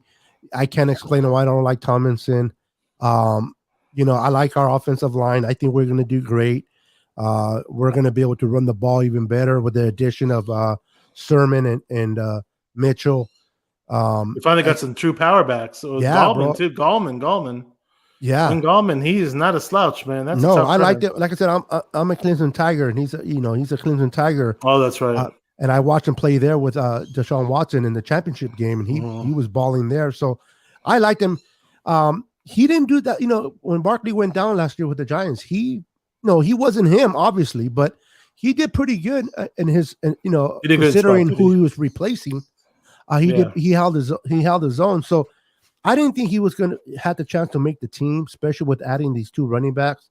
Char. But now that Wilson got hurt, that kind of really opened the door wide open for Gallman to step up and win that 53-man roster spot, in my opinion. Yeah, I like Jeff Wilson a lot. I mean, not just last year, but the year before, I was always talking about Wilson. Some people were telling me, they're like, why do you like Wilson so much? I'm like, he's a tough, because in 2019, we were throwing him in at the goal line, and he'd always get the tough runs and the tough yards. And even last year, there were times where I just thought like he was running with a full head of steam and he'd break out into the open. If somebody tried to tackle, I just thought he'd just rock him and run him over. Not the biggest dude, but I've always liked Jeff Wilson's running style. And it sucked to hear that when he had sat down in the locker room after he had a heavy workload on his legs, it was leg day. So they were lifting weights on their legs. And I guess he went a little too hard. I don't know if he didn't stretch properly. He gets up out of the chair, boom, his knee pops. And I hear he might be available maybe after week 5 or something, but I don't know. I don't see him getting on the field too much now that we got Sermon and Gallman and all these other guys, but who knows? I'll tell you one thing for sure. The better that Gallman plays and Sermon, the more time that they're going to allow Wilson to heal up. Mm-hmm. Even if he's ready, they're not going to rush him in because of the running room. Let me address Joey a little bit. I'm going to stop my cam really quick. I got to set something. All right. I'm going to have a little bit of fun with Joey. Joey says, I explained why I don't like him. Please go back and watch 4 weeks of the season. First, let me know which 4 weeks, and then I'll give you my breakdown. And my question to you, Joey, is, are you asking me to watch 4 of his games on live TV or on the all 22? Because I go based on the all 22. The coaching all 22, that's what I go by. I don't care about the game itself. When things are happening at fast pace, I don't trip on that. I go by the all 22. I break it down. I zero in on each player. I break frame by frame, and I watch every aspect of that player. And I can guarantee you that, yes, Tomlinson had some bad games. But overall, he wasn't that bad. He wasn't that bad, and you would have to show me where and what games you think he was bad in, and I'll show you film. And if he was bad, I'll admit it, but you got to let me know, okay, for week 1, week 2, week 3, week 4. Okay. Again, are these, you tell me in what way you think he was bad. I mean, how many sacks? I mean, I got to look at 22, which I'm not going to do in the next couple of weeks. They got other better things to do, but I will do it, and I'll do it live, and I'll do a breakdown of the 22 just on Tomlinson, and I can show you. Okay, you know what, Joey, you were right, or no, Joey, you're letting your feelings judge you, guide you on how you feel about them, that you're not seeing everything correctly. So if you're right, you're right. And if you're wrong, you're wrong. But I'll definitely take a look at it. But you're I don't know. I don't think he was that bad, bro. He wasn't great, but he was definitely not. If PFF will tell you otherwise, look at PFF's rating. I don't know if you have PFF, but look at it. Look at PFF's rating on Tomlinson, and let's see what PFF tells you about him. Just a second. All right. He's gotta excuse my brother. He's putting some hot wax on him. He was getting pushed back, and man was beating him. Well, everybody has. Not everybody has great games. Everybody has an off day, but you got to look at his work position. You got to look at. There's a lot of things that you got to look at. So I would have to look at those games to kind of, week 1, week 2, and week 3, and week 4 is so long ago for me to sit here and totally remember exactly how he played. No, I would have to look at the all 22 on him to get a better idea of what you're referring to, Joey. And if you're right, hey, I'll come on my live and I'll admit it. Yeah, Joey was right. But I would have to take a look at that. And look at the all 22, but I don't base players on game day or what I watch on TV or if I record the game. I like to watch the all 22 and break it frame by frame, and then I can give you a better thought on what I think about a player. Because Mike McClinchy wasn't that everybody wanted him out. Everybody, oh, he sucks. He was pretty good in 2020, and I can prove that he was good. Did he have trouble against the pass protection? Yes. Did he have some bad games? Yes. But overall, Mike McGlinchey was pretty good. PFF rated him very high. I think he was top 10 out of 32. So you tell me how bad he really is. And welcome back, brother. Can you hear me? No, you're muted. I can. I muted myself. I actually, I'm just tinkering with the lighting. I want to see just to get an idea what works since this is kind of like a test run.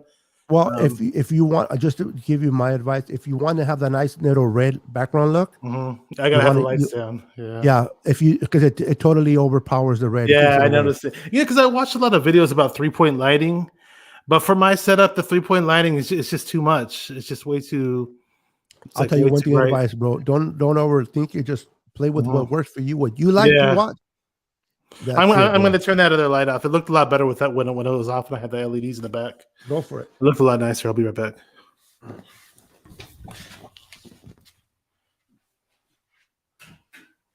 Remember bringing mine and see what it looks like.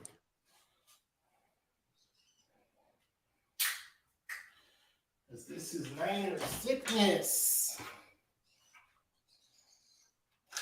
Niner sickness is in the house, baby.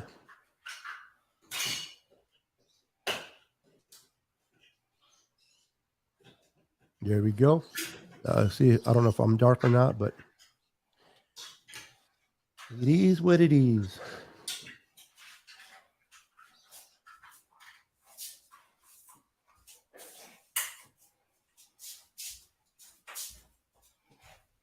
There you go. Look at that silhouette. Look at that silhouette right there. Much better, bro. Now, I don't know if you have if you have a ring lighting, but if you can purchase a ring lighting and put the ring lighting in front of you where it kind of lights your face up but not your background, that'll be good because it'll lighten you up, but it'll keep your background dark. So you think ring lighting is better? See, what I have is these two. Let me just show you. I'm gonna grab my webcam really quick. See, I got one on the left-hand side and another one on the right-hand side. That's my computer. Oh, you have them way back there though. Oh, they're right in front of me. They're pretty close. Like each light is only like 3. Each light is only like 2 feet away from me. Okay. Yeah, they're these little. They're these They're dimmable LED lights. It was a cheap LED light set that I got from freaking Amazon for like $20. I saw some cheap. I went to TJ Maxx the other day and I saw some. They were selling these cheap ring lights. The same ones you buy on Amazon for like really cheap, like $20 or $30. I was thinking, I don't know, maybe it would look better if I went with the ring light. I do like this dark look though, because I just had the 2 LEDs in front of me, the 2 ones I showed you, and then I had my red LEDs in the back. You definitely got to stay away from the Gatto lights if you want to save some money because those are expensive. I saw these lights are $200 each. I saw that. Trust me, I researched all this stuff, man. Well, when I saw your little still shot, I noticed that I was like, damn, that's what I was telling you. I was like, dude, this guy spent an arm and a leg to go on YouTube, man. You got all the top-notch equipment. Yeah, I got close to about 10 grand, easy. Oh, I thought you spent about 5,000. I was just guessing. Yeah, no, little. Yeah, I got blessed, bro. A lot of this stuff was donated. Oh wow. Well, hey, if you know anybody else that wants to make any donations, they can donate to the Bashar Fund. This guy donated. So this guy donated over $4,000 to my show, bro. Oh wow! No lie. Wow. He goes, "I like your show. I wanna support you," and I'm like, "Whatever it is," and all right, and I'm like, "Okay, whatever." Yeah, you know what I mean, like the person earlier with the $100 thing. I'm like, whatever, and person came through, and man, and about $4 grand donation. So. Wow. For me to sit here and then to say that I would have all this on my own, I'm retired disabled, so you know I don't have really the income to really afford all this if I had to do it on my own. I'll be honest, I like the way this dark look is going for me. I got nice. I don't know. I hope it's not cheesy with the whole LED lights pulsating in the back slowly or anything like that. But I think it's kind of a cool look, though. It's all what you like, bro. Mm-hmm. It's all what you like. There's If you some like there's YouTubers that have really nice LED light setups. I don't know how they did it. I've been watching all these what do they call those tutorial videos, and these guys have just like excellent lighting in their rooms. Just their whole a lot of it has to do is with the camera. Like I can adjust my camera to go down my ISO up down to 100 and my my frost point down to 1.4. Right now I have it at 2.5, but I can bring it down to 1.4, which the aperture allows the light to come in, so I can dim things down and not be in the dark. But then you start getting into more money when you get into the mirrorless cameras, DSLR cameras, and you get away from what, like the one you're using right now. I forgot the name of it. What are they called? Those which one? The cameras you're using. I'm just using a basic USB webcam right now. Yeah, webcams. Yeah, you have to get away from the. What I was trying to do was use my phone though, because my phone has a much better camera. The Samsung S9 is obviously has a much superior camera, but when I was trying with a certain software, it had this lag that I didn't like. There's a program I have to look for in my old phone when I used to have an Android. Program works far. I mean, if you have a great quality camera on your phone, it'll work great for you, and it's free. Yeah, so I saw a few of them, and I downloaded a few. If you know a better one, let me know. Oh yeah, this one I used it for a year, and it worked. I mean, half a year, and it worked great. Never no problems with it, no lag or nothing. But now that I'm with Apple, I had to use a different one. Is Mahoney still here? I don't know. I think I don't know if I got him mad because who's in the chat. He goes, "That's fine," and then he goes, "I agree." So, nah, Mahoney doesn't get mad. Mahoney. I didn't mean to be. I like to watch a lot of 22, film 22. So you have that. What's that NFL login to get to all 22? What's it called? Yeah, the NFL on the NFL ticket or the NFL.com ticket. Yeah, but it's a certain membership you need for the NFL.com. Yeah, what it's called. I don't remember right off the bat, but a little birdie gave me a hookup on a password for a minute, and I used to be able to watch that stuff. So yeah, I don't pay for it either. I got a friend of mine that pays for it, so I'm blessed in that area. Oh, okay, Joey. Well, I appreciate that. That's not my intention. My intention never to get nobody upset, but I am argumentative, especially when people would tell me something that they don't have. Not that you can't back it up, but when people tell me, "I don't like this player, I don't like that," and they can't back it up, it kind of just strikes me the wrong way. I will say this though: I do expect Lakin Tomlinson. I expect Trenton Williams. I expect these guys to step up and play better. We finally have. McGlinchey had an off year last year. He dropped way too much weight.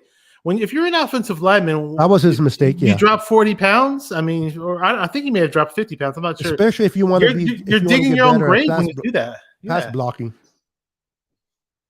Oh, where did he go? We lost Niner Minded. 49er Minded. I got to get this name right. We lost him. What time is it? It's going to be 3:00 in the morning. You got to be kidding me. I got to go. Wow, 2:41. I'm having fun. I'm enjoying. There's 6 of you still watching, which is amazing at this hour. I lost Bashar, 49er Minded. I don't know if he's gone. He looks like he's gone. Are you still there? I can hear him breathe. I'm here. Okay, I had to restart my laptop. The battery was freaking dying. I thought it was plugged in, but apparently it wasn't. And then it just shut off. So I plugged it in, and we're good. No my bad. No worries. We can run it. We'll run this for another 15 minutes, bro. These after hours. That's what I want to get on because I wanted to work out the kinks. And if I'm going to make mistakes, I'm going to do it now. It's a freaking 2:40 in the morning stream. You know what I mean? Yeah. Well, I don't know if you can tell how many people are watching, but there's 86 people watching right now. 86? I thought it was just 4. I'm messing with you. You're like, well, what? No. I mean, if there was 86 people watching at this hour. I just had a guy message me that said he wanted to give me $100. Oh, wow. I don't want to do that now. You have to be careful because you start opening up emails or start opening up things, man. You next thing you know, your computer gets infected. Yeah, bro. You got to be careful. Nobody offers nobody $100. That was pretty funny that I was talking about O-line next, boom. Yeah, I was saying that McGlinchey dug his own grave last season. And I'm sorry that anybody who criticizes him, he played pretty well in 2019. He wasn't the perfect pass blocker like everybody pretty much says, but he had himself a pretty good season. And he's still young, man. He can get so much better. He gained weight this offseason. So they showed him standing next to the other dudes, him and Aaron Banks. Aaron Banks is the big boy. They probably both hit him a few barbecue places or some buffets or something, man. They're both boys in Notre Dame. So I see a lot of improvement coming up from McGlinchey. I'm really I like the guy. He's such a good guy too. If you watch that video of him when he got drafted, I'm not sure if you've seen it, but you can't help but root for the guy, man. I'm not sure if you saw that video. Well, I'm attached to players, and I like people's personality. That's all good, but I love players based on their performance on the field. If you perform and you're playing good, that I love that. But I also like what players do off the field. How, I love their personalities and so forth. And Mike McGlinchey is one of them. He did lose weight. That was a negative. He did. His run blocking is great. Superb. We brought him in for that. But his pass blocking is terrible. He needs to work on that. But I think last year, with not having a good player at the right guard position, really kind of hurt McGlinchey, because McGlinchey was not only concentrating on his spot, but he kind of had to help out a little bit on the right guard part of it. Now that we have big boy Aaron Banks, especially if he plans out to be solid there, now Mike McGlinchey can concern himself just strictly to his tackle position and have that that confidence that he can depend on the guy next to him and not worry about it. So hopefully that within itself will take care of a lot of the issues with McGlinchey. And this is a contract year. This is a year to make for him. So if he does good this year, I expect him to be back. If he doesn't, then I expect the Niners drafting his replacement. If not, seeing what we have already on the roster, possibly replacing him in the future. Yeah. I definitely want McGlinchey to be around for the long term, though. The guy is just such an amazing run blocker, and we're a run first team. We pound the rock more so than other teams. Look at all the running backs we freaking drafted. Who would have thought we would have drafted running backs this upcoming draft? Some of our Niner fans, we're kind of pissed that we didn't draft the receivers, but Shanahan's basically saying we're committing to the run, and then we have a quarterback who's just a potential quarterback that's going to be amazing at play action. The running game is just going to be crazy, dude. When we didn't draft a receiver, I thought about your friend. I don't know if he's Big Show. Yes. Big Show number one. Why? Because he's such a receiver guy, and that you got to feed what we're strong the most is, and it's in the running game. And we were losing running backs last year like it was flies, man. It was it was difficult, and that's an area where Shanahan did not want to fall weakness to again. And they traded up to get Sermon, so they like what they saw in him in Ohio State. But they took Elijah Mitchell because he was just too good to pass up at the position that he was in. I expected him to go in the fourth, no later than the fifth round. To get him where we got him at was a great deal. Elijah Mitchell out of Louisiana. I like this kid. He's fast. He's a great pass catcher, and he has great hands. And I don't know about you. People disagree with me, but Trey Sermon reminds me a lot of Frank Gore style of play. He's not fast, but he's down the tackle. He's a bruiser. He gets those extra yards after contact, and that's what Frank Gore did. So now, am I saying he's Frank Gore? No, absolutely not. But he reminds me a lot of Frank Gore's play. I don't know if you'll agree with that or if he reminds you of somebody different. But if you watch Trey Sermon play, he's one that gets those yards after contact.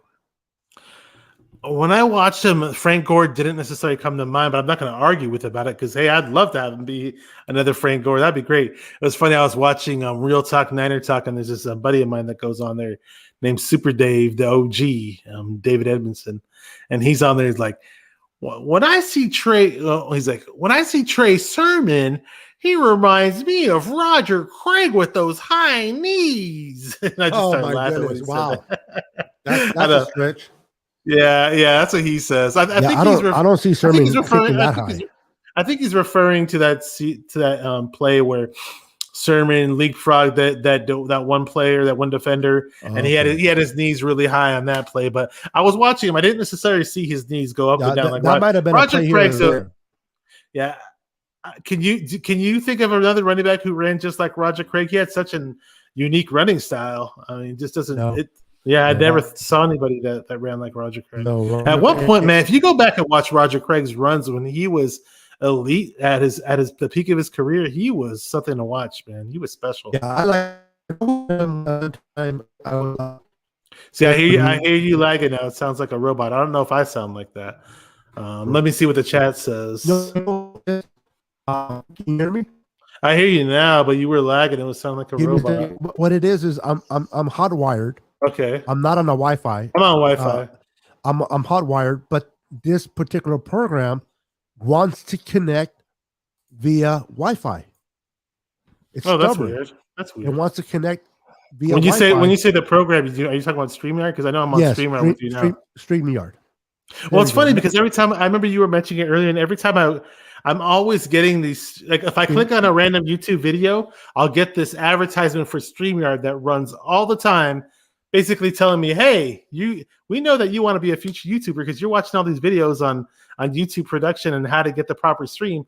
And I'm constantly getting this video of this like retired heavy metal looking dude telling me that StreamYard's the greatest thing. And if your internet goes out, well, StreamYard is going to be right there for you, and your stream is not going to be lost. It's just I always see that. Yeah, that's what they say. That's what I'm trying to now. Like right now, I'm back to normal, and I'm getting figured out. It's just when it's trying to pick it up via Wi-Fi instead of being directly connected the way I am right now. It's when I notice it starts lagging because I can see the bars moving up and down. And it should have no bars because I'm not wireless. I'm connected direct. So I apologize for that.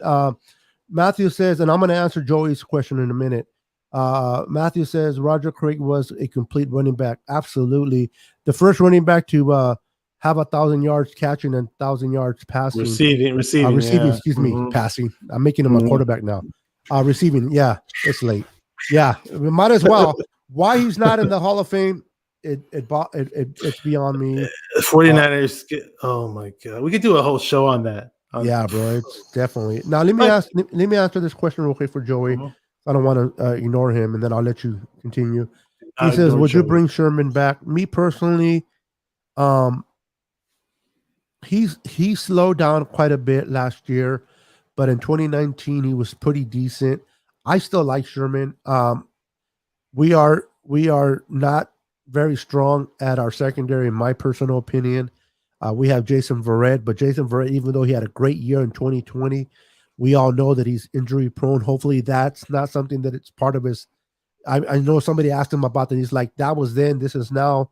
I'm fine. So hopefully he has a whole mentality, a whole different way of working his body. But Emmanuel Mosley, he has his ups and downs, man. So would I like to bring Sherman back? Absolutely, as that leader. Will he be back? I don't know. But I think Richard Sherman's looking for the right place. He's not planning to come anytime soon. He'll come back when he's ready. He's definitely not going to come back during training camp. So I know he doesn't want to play in the East Coast. He wants to play in the West Coast. So those teams are the Las Vegas Raiders, us, and the Seahawks so far, unless a player gets, corner gets hurt. But it is what it is. So do I want him back? It is what it is. Yes. But if he doesn't come back, I'm okay with it as well. So anyway, I want to answer because he asked it earlier. So go ahead and proceed with what you were going to say, brother. I don't know. What was I going to say? My mom said if you don't remember what you were going to say, it was a lie. It may have been. No, you prevented me from lying. There you go. That's what I see Matthew Navarro in the chat. I know I've seen you on other streams, but he's one of my faithful viewers. Maybe I've seen it from Hawkhater TV. I'm not sure. Matthew, are you from Hawkhater TV as well? Do you also go on there? And I'm curious. What city are you from? You must be from California because you said something about the West Coast time period or something. No, I thought we've talked before. Your name looks familiar. My thing is, I still believe Mahoney always tells me that we're better with Sherman than without him. I just don't want Sherman to be cut to be. If we do have, I don't want him to get humiliated on just a play where it gets a really fast receiver and just get burnt. I'm gonna cringe if that happens. I'm gonna be like, damn it, why don't we bring that guy back? But if we could, I don't know if we have to. I don't think him in honestly. I don't think they'll bring him back. I think if he would have came back, he would have came back by now. What are they waiting for? I just don't get. I think he doesn't want to come back right now. He doesn't want to go to training camp with his body, bro. He's like, Oh, he's milking it. He's milking it. Bro, come on. These veterans, that veteran mentality. He's like, once the last week of training camp. Oh, hey, you want me? I'll come in. What? Jalen Hurts do that. Hey, Joey. Now, I love me some Jalen Hurts, man. It took me a while to. I don't know if Mahoney's being sarcastic, but he knows I like me some Jalen Hurts, and he wasn't too happy about the guy when we brought his name up a few months ago. He says he does pop up on his, but he rarely goes on there. Okay. He might know. You might have remembered me from Hawkhater. I call him a lot on Hawkhater. He said he watches a lot from Fremont. When he was you're from Fremont. Okay, I'm over in Roseville, California. But he's one of my faithful followers on my channel, and that's cool. I always have a lot of respect for Matthew Navarro for all my viewers, but he's one of my guys, definitely. I don't want Sherman to get exposed either. But Jalen Hurts, real quick. I liked when he was in Tennessee as a running back, and then when he moved to Baylor as a receiver. I like the idea of what they can do with him at that third spot receiving.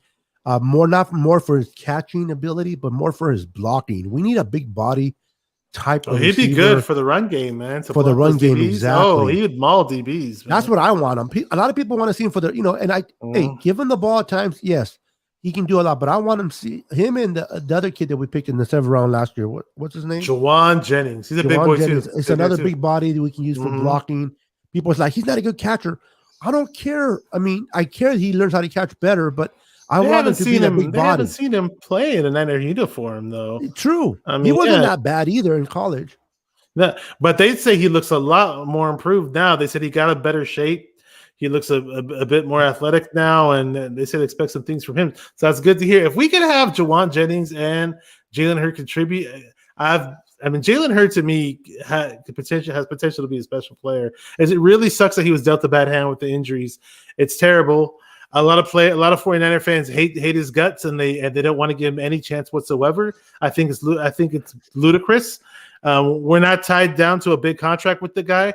It's his 3rd year, and we're not paying him much anyways. Why not? Why not see Jalen Hurts, right? I'm talking about Jalen Hurts. Why not see what he can do? Well, what's this whole? What do you benefit from cutting him? And that's it. So we cut him, and he goes to the Seahawks and balls out. How stupid do we look? Yes, sir. That's not happening, bro. That's not happening. And it's not like we can afford to just get rid of our receivers. We got to see what we have with this guy. We spent the freaking draft pick on him. Let me answer this to Matthew. To me, some people, like you said, you lost confidence. Personally, I haven't seen him play as a Niner. For me to lose confidence, I don't know how. You can lose impatience with him because he hasn't played and he's been injured.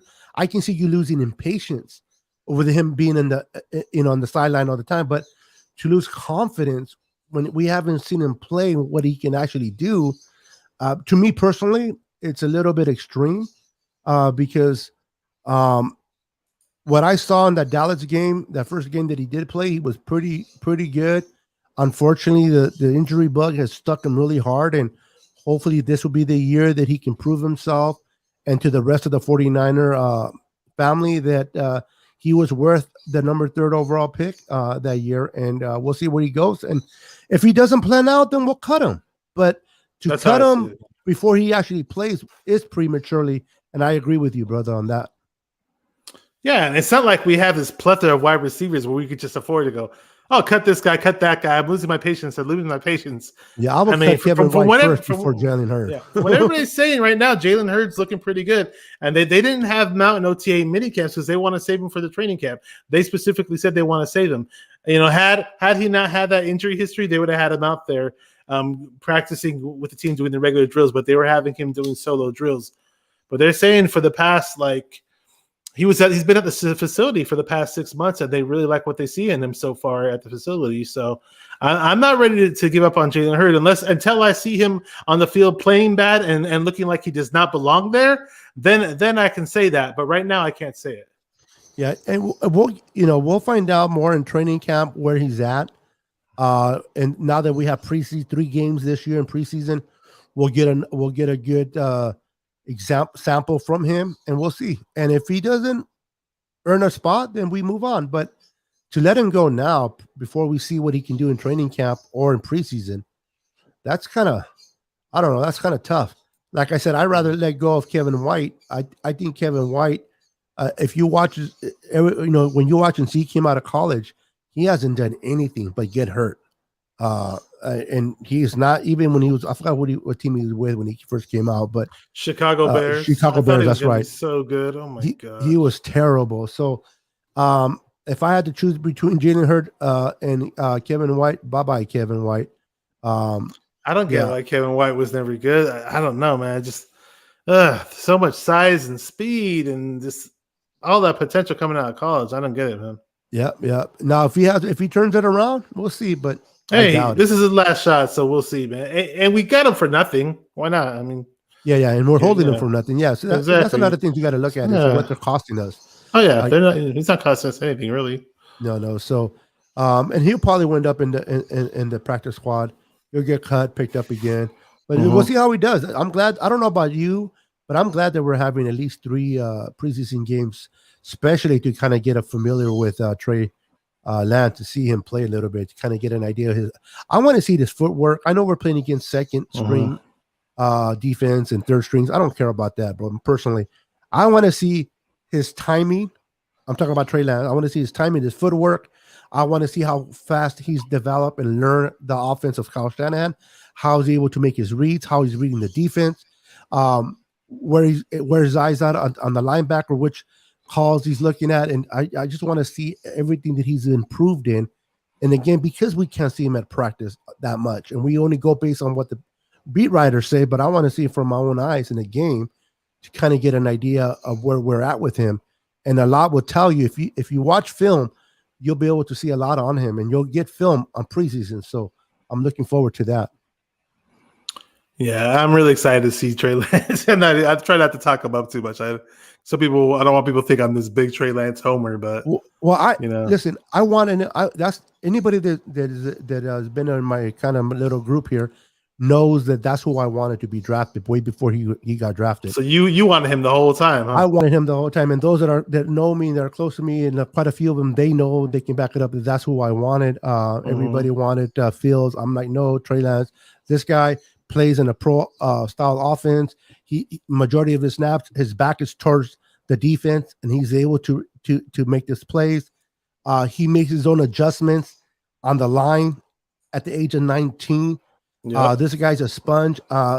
Yes, he didn't play in top-notch defenses, but still threw no interceptions. That's not easy. I don't care who you play against. That's not easy to do. You one interception in 17 games, right? He got that one interception in 2020. Yeah, but in 17 games total, just one interception. In 71. Yeah, one. And he doesn't fumble the ball either. No, unlike our quarterbacks. Yeah. Although I can name 3 quarterbacks that played for us as of late, and they fumble the ball a lot. Yes. Number 4, number 10, man. But so Trey, having it in that pro style offense, he's more what they run in North Dakota State is a lot what Kyle Shanahan runs in San Francisco. Mm-hmm. The Trey Lance haters will say, "Oh, he played in the gimmicky offense. He never played in the pro offense. He's never going to be pro ready." And it's like, have you guys watched him? I mean, he takes so many snaps from center. Carson Wilson is good. He's just been derailed by injuries, but I like his play. I like Carson Wentz a lot. He played in the same offense. Carson Wentz, the same defenses. Put it this way, I knew Carson Wentz when we played the Eagles in 2020. Oh. People were saying that we were playing a weak team. I was like, no, we're not playing a weak. They may have hit some bad luck streaks, or they were doing bad or whatever. But let's not get it Wentz is no slouch. Because of Mullins. Yeah, Wentz played a lot better than Mullins too. Yeah, I mean, we were letting Wentz run around and do whatever. Yeah, the defense. I mean, the defense was tired, bro. I mean, You know how many times we Yeah, turned over the it was ball in that game? pathetic. That game Oh was yes. horrible, man. Don't remind me. Yeah. Well, So the one good play that we have to hang our hat on was the Brandon Ayuk play. yeah. So you figure the defense. Yeah, it's. I don't know. That was What about bad. Ayuk? Why am I hearing this from 49er fans that he's not a number one wide receiver? I mean, what are you watching? I Because don't get no what offense to a lot of 49er fans, but they don't know. These people never played football, bro. They never watch film. They go based on what a lot of people are talking heads that talk. I mean, if a talking head that they follow say this, that's what they say. Look at for yourself. Brandon Ayuk, bro. I loved him from Arizona. When he played for Arizona, I liked him. He's better than the kid that went over to N'Keal Harry. Nigjter. He's way better than him, in my opinion. And he's already proven to be better than him. What's up, big stinker? Welcome. This year, watch out. He was very impressive. I mean, look who he had at quarterback. He had freaking Mullins and CJ Beathard throwing at him. And look how impressive he was. Give him a healthy Jimmy G. Give him a Trey Lance. And imagine what you can do. Give him a healthy Debo. They can take some of that doubles on him and move that safety away from him, and just have him be one-on-ones, and you're going to see what you can do. And even though he had the safety following him with the corner, he did a lot, bro. So I'm excited about Brandon Ayuk. I think we have a great pick there, and he's definitely number one. If you ask me who's the number one between him and Debo, 100% Ayuk. I love me some Debo, but hopefully we don't use him as a running back so much. It's nice to have that in our repertoire, but let's not do it too much. I mean, just the guy it just puts him out there for injury, and he's so tough. The guy, he wants to run people over. I mean, I just love that about Debo because he's such a football player, but at the same time, when you're a wide receiver, it's like you don't want to act like you're Christian Okoye either. You know what I mean, or Earl Campbell. No. That's what Debo thinks he is when he has the ball in his hands. Yeah, I would like him to be used more, and I think with Jalen Hurd being healthy, that would automatically allow Debo to be more of a receiver with Brandon Ayuk and give more of those gadget plays, more of those type of RPO type of things to Jalen Hurd, and I expect a whole different situation for Debo. But Debo, the thing is, if Debo gets hurt one more year, bro, I like me some Debo too, bro. But it's just you got to be healthy, man. The best availability is availability, so you got to be available to play. I don't care how much talent you have. I don't care how much potential you have. If you cannot be on the field, it's no good. It's no bueno, man. So I'm not giving up on Debo Samuel. That's not what I'm saying. But I hope he has a healthy year, bro. He plays smart. I hope he works more with his body and trains himself better.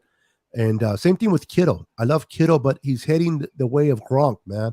Gronk was a great tight end, but Gronk will miss at least 2 or 3 games a year. And because there's such a dominance. And I mean, Kittle will tell you he would rather knock somebody on their butt than score a touchdown. He loves to block too. Yeah, bro, and which is great, but he puts his body in harm's way, man. We need him. Watch out for Ross Dwally. That's my sleeper pick this year. I don't know about you guys, but Ross Dwally is my pick this year. Back to you, Joey. Just reminded me. I didn't think about it right off the bat. It just didn't pop in my head. But we're probably talking a good 2 months before the 2020 draft.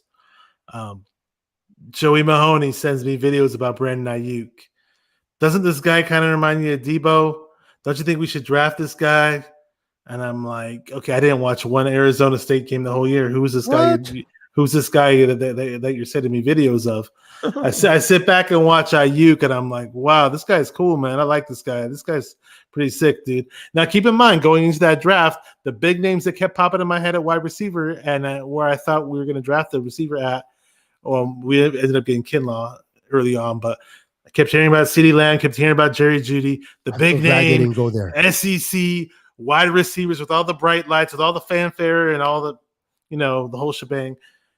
Nobody's talking about guys like Brandon Ayuk. And I'm sorry, dude. You put Brandon Ayuk in the same exact position as CeeDee Lamb or Jerry Jeudy or Come on, whoever you want, Brandon Ayuk will put up an argument. You'll put up a strong argument that he's the best receiver out of those three guys. Only Justin Jefferson, in my opinion, looked like he was better than Ayuk. But had you thrown Ayuk in that same situation that Jefferson was in, he would have put up some pretty crazy numbers as well. He had Mullins, bro, for the most of the year. Mullins, CJ barely had Jimmy. What I'm like, okay, back to Debo. If Trey Lance steps in as our quarterback second half of the year or next year, let's fast forward to next year, 2020.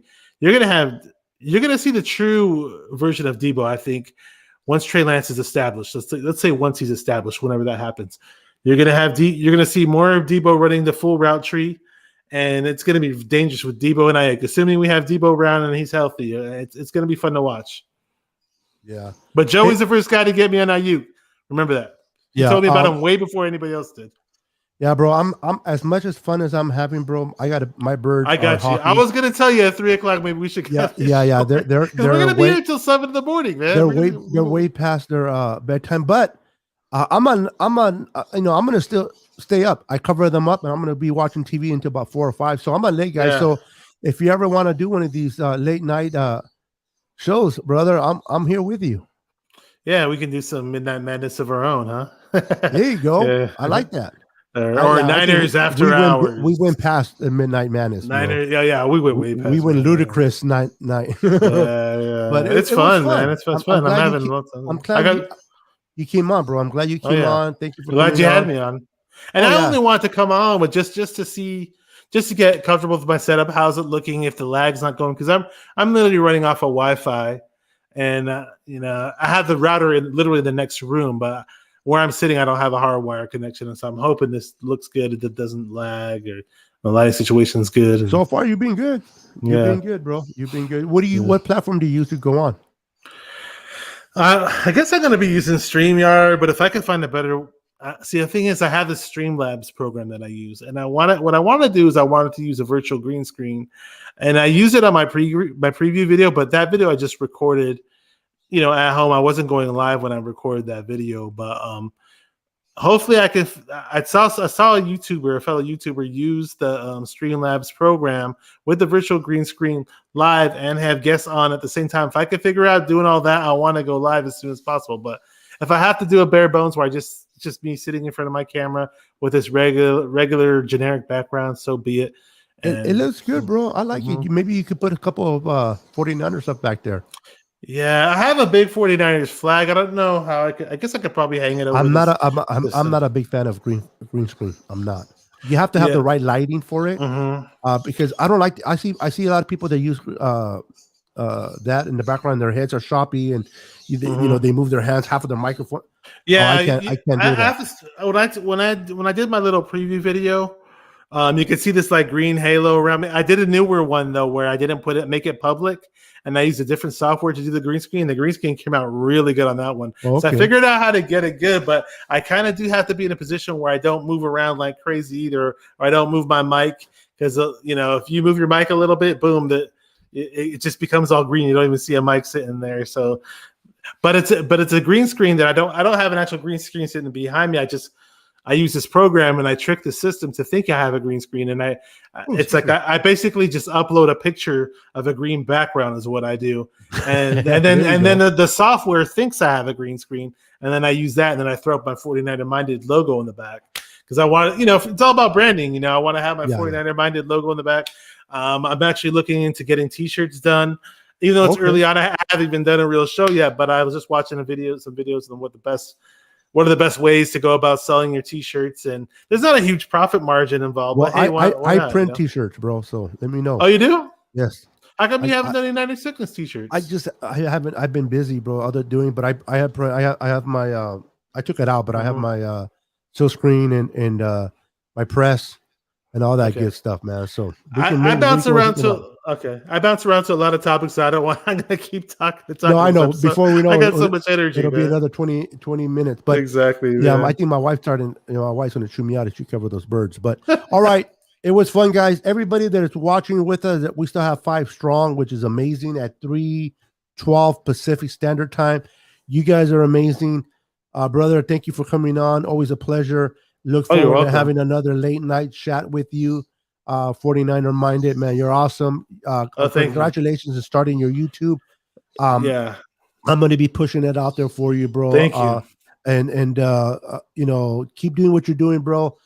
Joey, it was a pleasure talking with you, brother. Much love. Navarro, thank you. And everybody, I hate mentioning names because I'm always going to leave somebody out, but everybody that tuned in earlier, that tuned in now, that watches the replay, thank you for tuning in to the Niners sickness report. Love you guys. Until next time. I was going to do my, I'm so used to eCam. I have my outro where I put my video when I leave. I don't have one here, so I'm just going to say goodnight. Okay. Thank you very much for having me on. And thanks to all the people who are watching. I know it's late at night, but hey, we are bored, so Absolutely. figured give it a shot. Peace, All right, man. brother. Nice to see Good you, night. man. Peace.